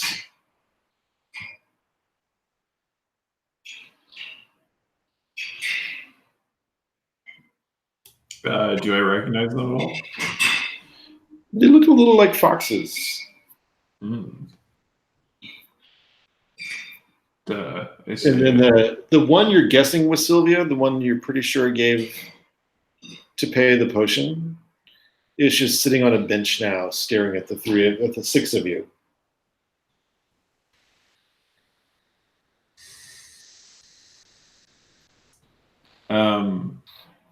We'll give you 15 minutes to get in and out, and then we've got other things to do. Very generous and most appreciated.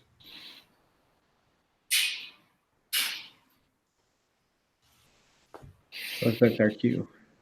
Yeah. At the next room.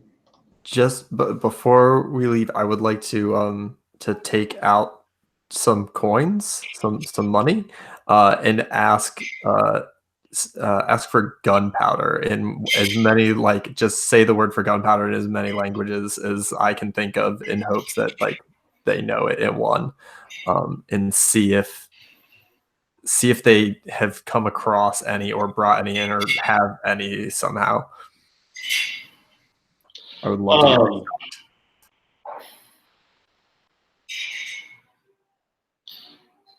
Tapay, make a charisma check.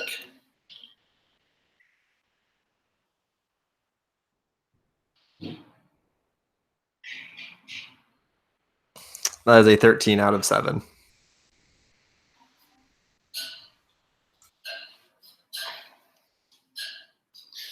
Sylvia hears you and starts to look around, and the voice from the shadows starts to say something in the cant and then realizes that you understand the cant. and then just says aloud, like, "We are a subtle, quiet people. What gunpowder we have a use for, we have very important uses for.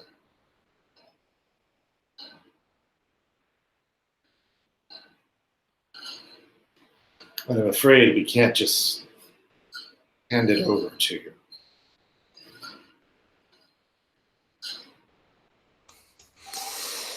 Tapay pockets the coins, shrugs, and is like, "Fine. I hope that you can get yourself out of. If we fail, I hope you can handle Zargon and his followers." I think. Oh wait. I'm gonna talk to Tapei really quick and be like, wait, what about this? And I offer them the necklace, the masterwork necklace.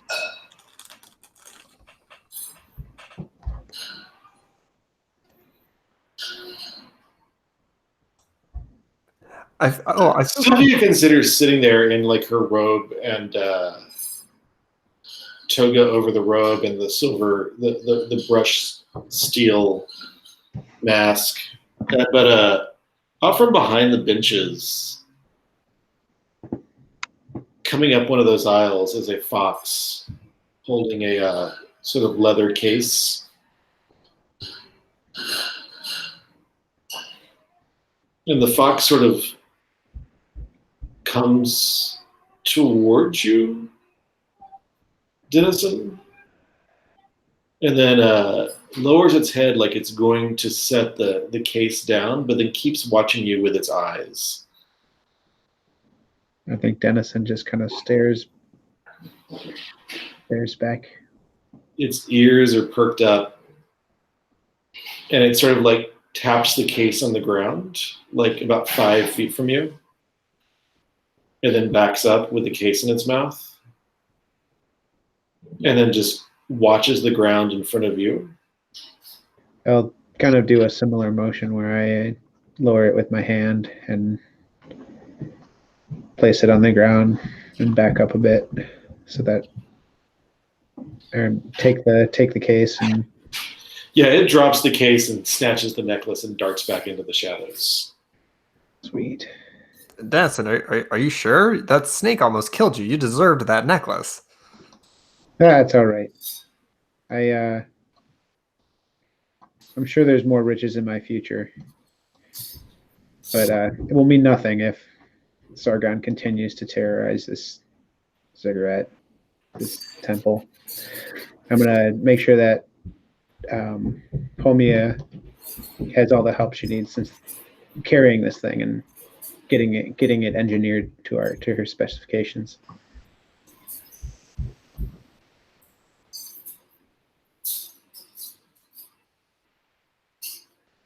And at this point, Sylvia just sort of tumbles backwards over the edge of the bench and sort of crawls on the ground back into the shadows.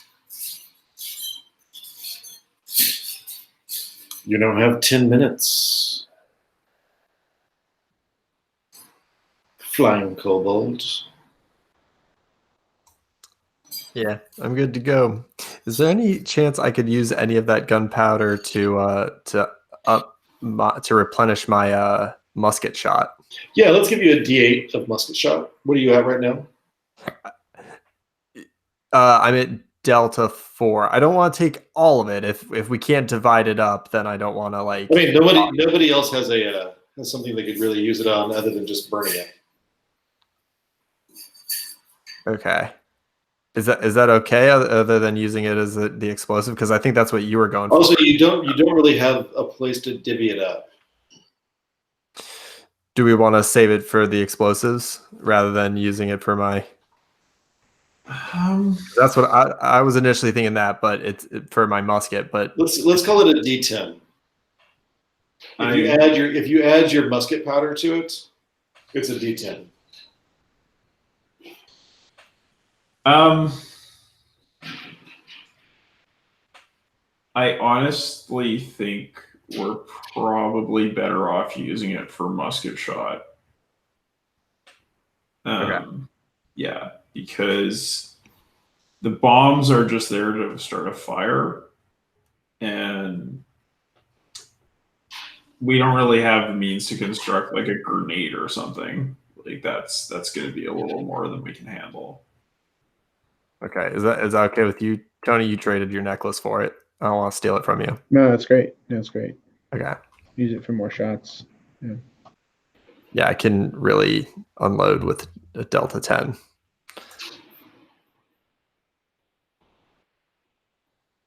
Cool. So let's I think with that, once you get the ammo you need, we should probably start moving on to the following room. There is that hallway. The hall, yeah.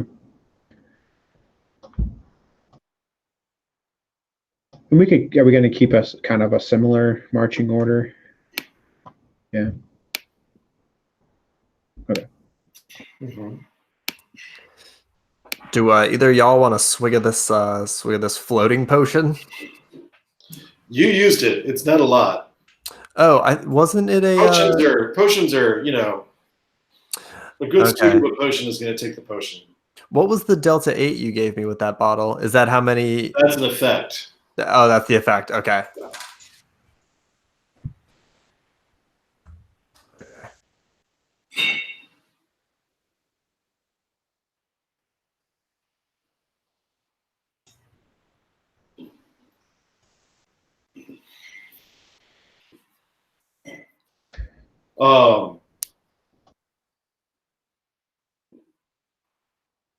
So what's your approach to getting through this hallway, into that door? What's your order? What's your sequence? What's your plan for the people in front? I think we're probably good at the same marching order. Okay. But, and I sure wish I had a 10-foot pole right now. I don't trust these floors now that we've had that pit. I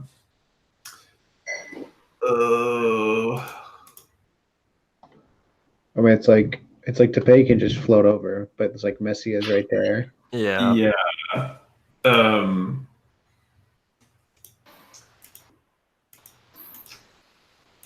So Just walk. you know what? I think I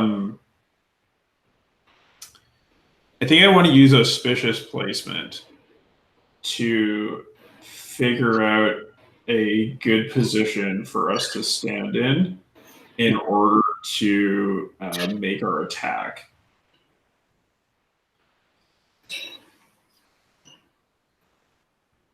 And what's your attack plan? I think the plan I had in mind was just to like open up the doors, toss in some fire bombs, and then basically stand a ways down the hallway and shoot anybody that leaves. And also, I was going to use the wind spell to up the effect of the flames and make sure that they don't come our way. Check your wand for auspicious placement, please. Sure. That is a 6, so yeah, works out. All right. Oh, sorry, I rolled the wrong die. It's day 8 now. That's a 7. Okay. No problems.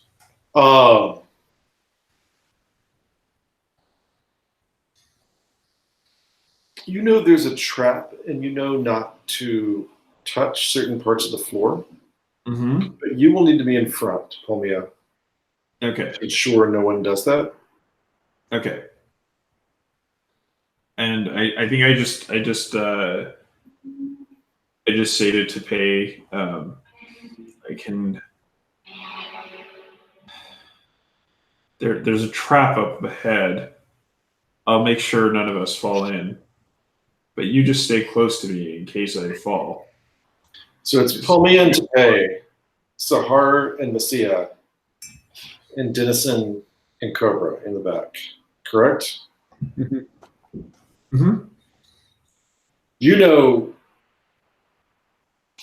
the trigger is on the floor, but it does not look like it's a drop-away trigger. It's a small sort of pressure plate. Okay. But it's not a drop-away because this is a stone floor right here. Okay. It's not like the big slab tiles that were on the previous floor that dropped away. Can I inspect it to see what it might do? Yeah, make a wisdom check at advantage. Okay.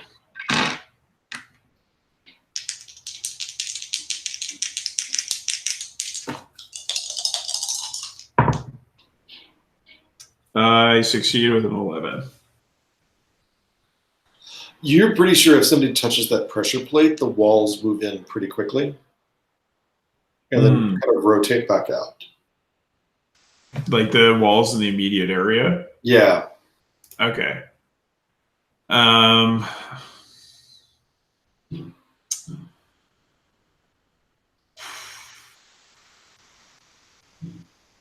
Okay. I think that will still work to our advantage.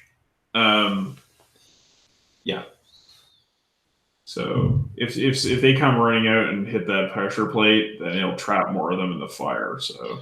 And there's a door with lots of light coming out from under it, and you hear voices arguing. Okay. Tapay, make a charisma check.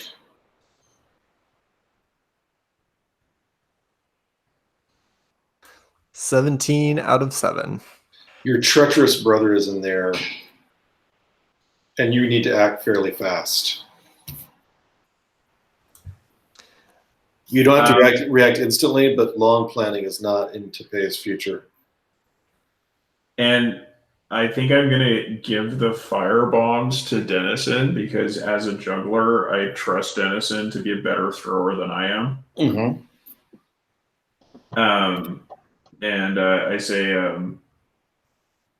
I'll get the door. Then I'm going to run back. At that point, throw the bombs in there. And I turned to Cobra and I say, remember, cast the wind spell after the fire bombs hit. So, Dennison, you've lit the fire bombs? Sure. Tapay, I don't. Yeah. You have your gun out, correct? Yeah. Yes. Who loaded it? I mean, it's like you've never packed powder in this tightly before. It's like you're aiming for bear. And I'm gonna have my darts at the ready. Okay. And just a side note, I don't know how much of this gunpowder is left, but would it have gone up to the front with Tapay, just to like? Tapay has the whole Yeah, canister. the whole thing. Okay, awesome, great. Like, there's really no way to divide the gunpowder. It's yeah. You have one canister. I mean, you can divide gunpowder, but then you're just pouring it on the floor. Right. Well, that was one of the ideas I had, but we don't have time for that type of thing. So Tapay definitely does not have time for that.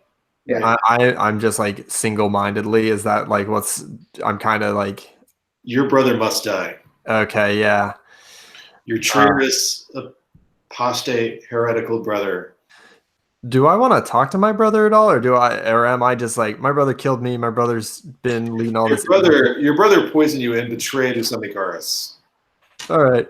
Nope. I don't need closure. I need him out of here.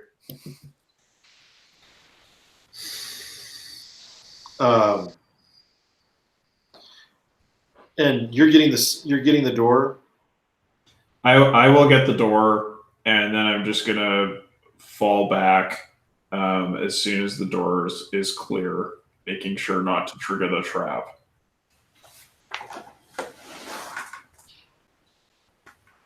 I'm sorry, Tapay, you were about to say? No, if we were talking about positioning, I think I might be in that corner. I might be like floating up in the very top corner. So I'm like in the corner between like the walls and the ceiling, just like with my arquebus out, floating up there. If we're doing positioning. Oh yeah, and I think Messia comes like right beneath you and sort of like gets her bow and arrow ready.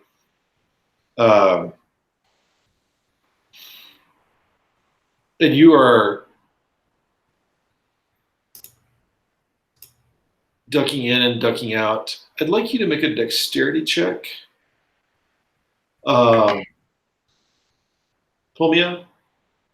Okay. Just to get clear. No, I failed. All right.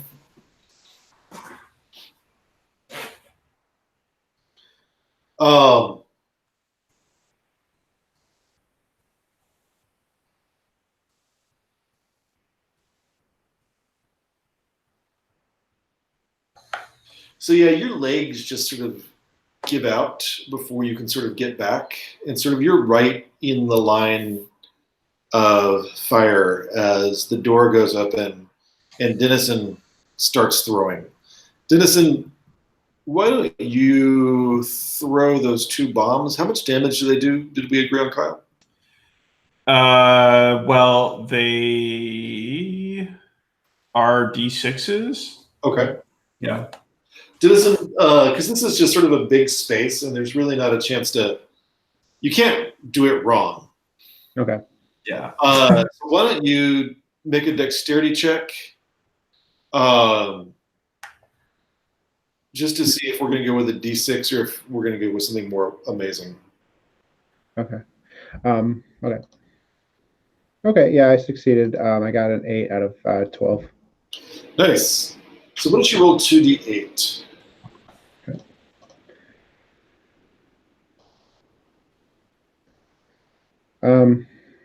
12. 12. Right.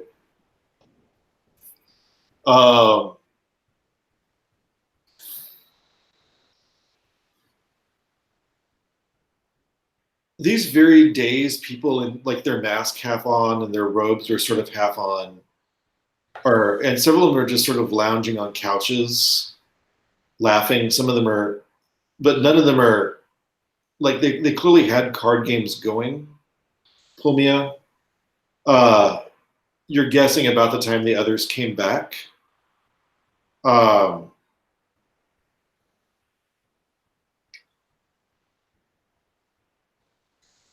they're sitting and arguing with a guy in big robes, wearing a much more innate version of the one upstairs was wearing, with the tentacles on it, sort of the cuttlefish style mask. You immediately recognize that man as Demetrius, your brother, or Darius, your brother, Demetrius. Tapay, sorry, why am I calling you Demetrius? And that's when Dennison goes straight into motion, and you see the flames go up, and several people turn to look, and standing near the dude that you know as your brother, Tapay,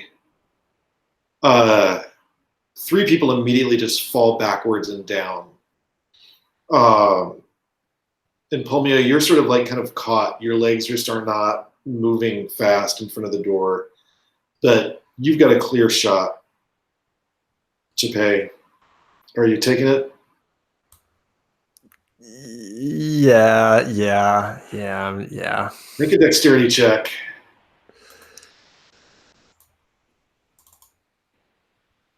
That is a 12 out of, I believe, 13. Yes, that's a 12 out of 13.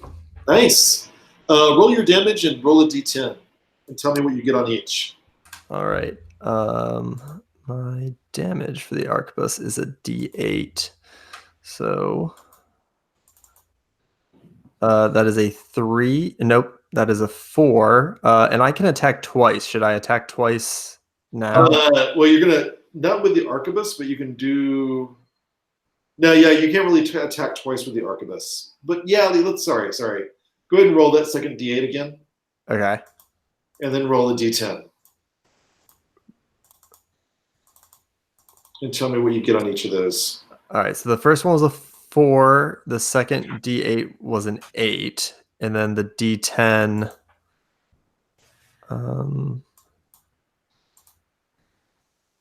Was also an 8. All right. Re-roll that 8. The D8 8 Mm-hmm. got 4.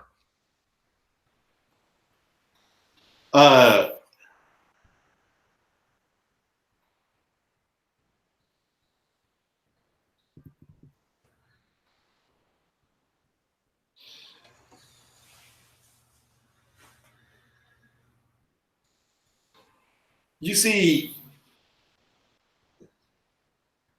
Messia's arrow sort of go into the crowd and the fire, and then you see the mask sort of turn inwards as if it was folding inwards. Tapay, as you fly backwards, I'd like you to make a dexterity check real quick, just as a saving throw. I pass with a 9. Yeah, you land about a foot from that plate that Pulmia showed you. And immediately start reloading. Pulmia, you see whoever that priest dude was, you're guessing Demetrius,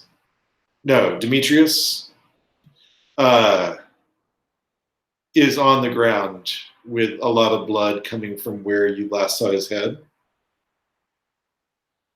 And that's when the spell happens.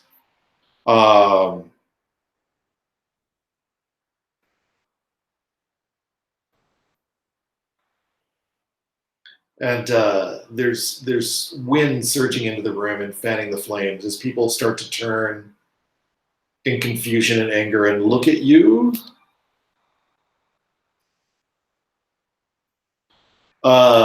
Walking toward you, Pulmia, what are you doing? I think that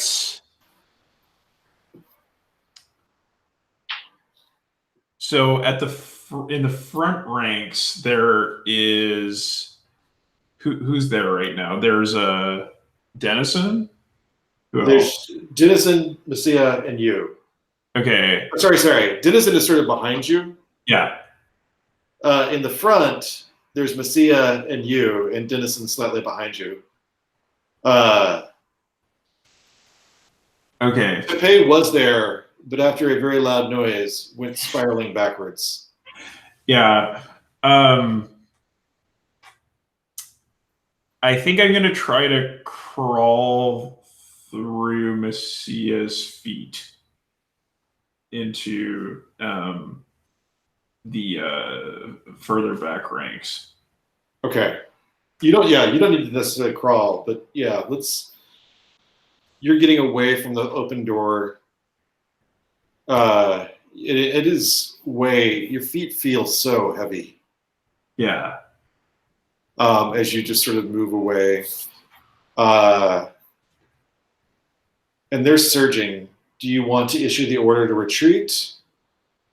No, I'm issuing the order to fire for effect. Okay.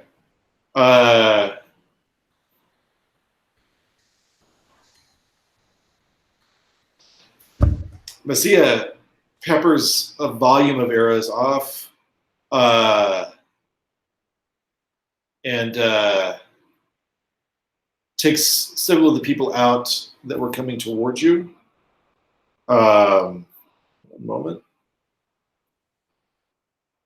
At which point, people start to scream and run away from you guys further into that chamber. What are you doing? Oh, I think Dennison might also just take his bow out and start firing for. Dennison, make a dexterity check. Okay, I got a 6 out of 12. 6 out of 12, great. Do your damage. So it's 2 attacks with a nomad bow, so Uh-huh. D6 damage for each of those. Second, sorry. 8. 1 second. There's just one person who's still there as the flames fan out and is fleeing deeper into the chamber. Everyone else seems to either be fleeing into the chamber or behind the flames somewhere screaming. Tapay, you can see your brother not moving. On the ground, blood pooling as flames lick around him. What do you do? I think if I can float over the flames, I want to go to the body. Is that the body that you meant that isn't fleeing, or is there someone else in the room? Yeah, and you can't float forward. You can float up and down. I can't. You have to propel yourself. Okay. All right. Yeah. Then I still want to try to make it over to the body. If there's a path in the flames, unless the wind spell is still making the fire to. Would you make a Constitution saving throw? All right. Oh gosh. That is a 9. Out of 6. Damn. So. 1 second.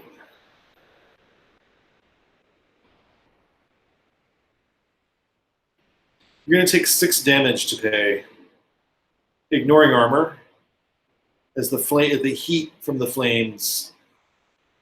But you see Demetrius's robes catch fire, and Demetrius is not moving at all. And all of a sudden, you feel this inner sense of satisfaction. What is everybody doing? I'm yelling at Tapay. Damn fool, get out of the fire! Most inauspicious. Sahara is trying to drag you back out to pay. Yeah. I might help Safar. I think as I feel Demetrius's ghost kind of flee, dissipate from me.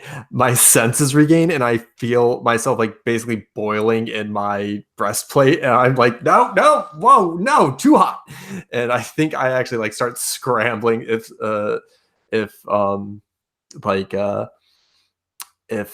Dennison and Saraha are coming for me. I am basically like cat that has been put in water, clawing at them, trying to get out of the fire.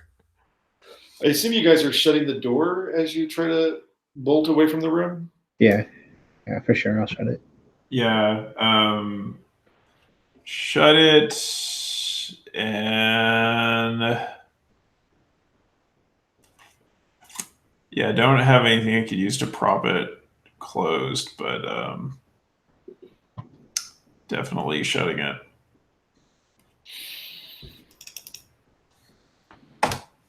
And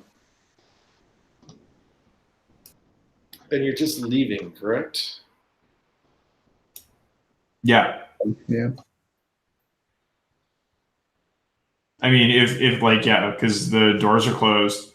If the fire doesn't kill them, they're going to run out of oxygen and die.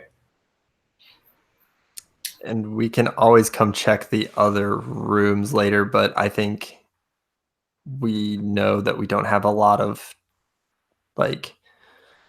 this was a good assault, and now might be a good time to retreat. Yeah, absolutely. I think we did what we said we were going to do, so we should go back and report to the leaders saying well, you didn't think we could do it, but we did it. So when you come back into the chapel,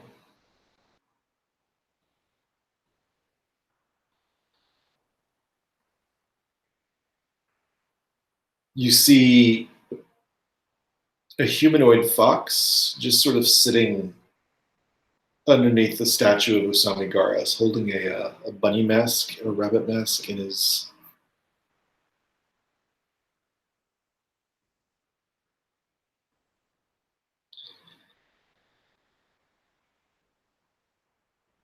And we're going to close with his question. Well, that was a very noisy, but I take it successful attempt, correct? Bloody work, but work well done.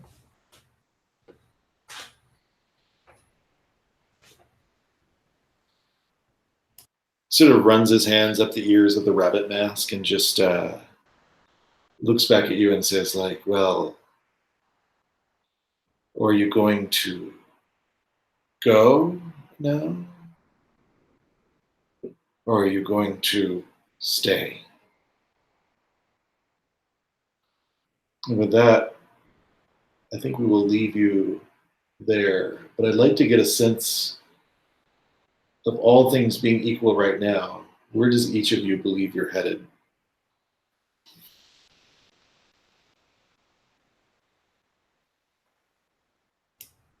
Start with Pulmia. I think Pulmia, she would, yeah, I think she would be sort of compelled by the prospect of exploring the city. Like the objective that I had, my personal goal was to learn where the cult of Zargon came from. Mhm. How did it spread in the city? Like we kind of have an idea of like how it became popular and like sort of why, but I'm interested in like how it got introduced there in the first place.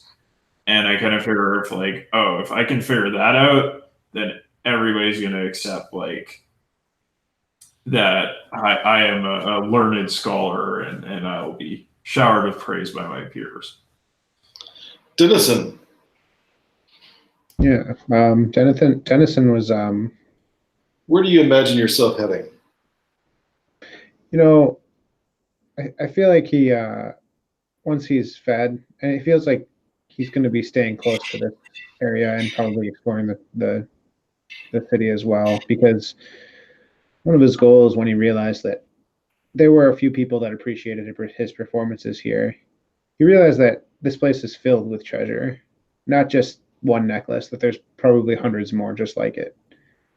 And that's so like his next personal goal was to discover something worth risking his safety for. And it feels like he's already here, so he might as well make this trip worth it and bring home all sorts of treasure from this place. Maybe he can take a few weeks off. So yeah, he's totally intrigued by this. Even though it's extremely dangerous, he feels like some of the worst stuff is behind him. So, And finally, Tapay. Tapay,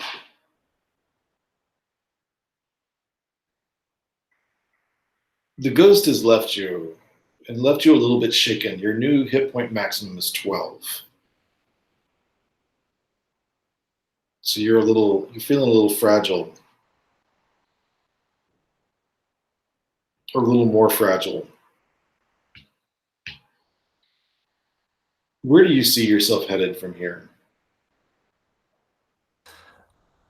I think that Tapay sticks around and definitely rejoins the three tribes at the top. And I think Tapay tells himself a lot that, once he gets into the city, there's going to be relics that haven't been seen by anybody for hundreds of years, and he can sell those for a good profit once all of this is done. But the thing he really keeps thinking about is the sensation of being in that temple of Gorm and of having Demetrius's mind inside of him, and how like all Demetrius wanted was justice. And I think Tapay is telling himself he's going to stay for the money, but really he's staying because he wants to see this through. He's become invested in these people. Messia also staying.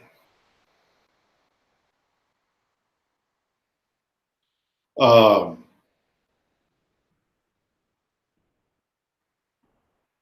right.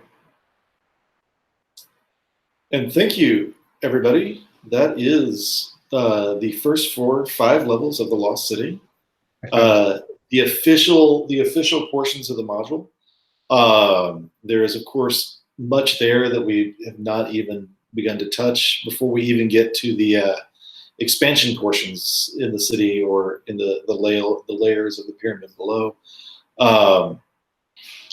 So there's much more there. I hope you enjoyed it, and we are going to go now. And can I add one more thing to my epilogue? Sorry. Oh yeah.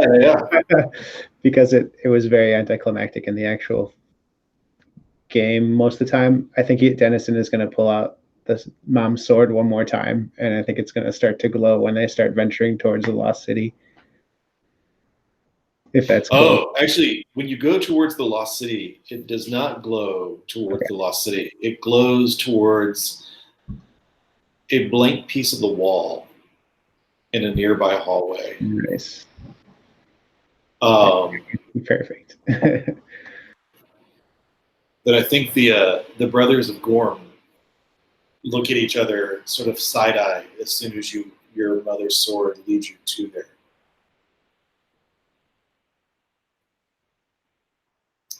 And with that, I think we are done. Thanks, everyone. And we'll be sticking around for a little bit of debrief, and have a great time, and hope to see you at more Tuesday Night OSR games.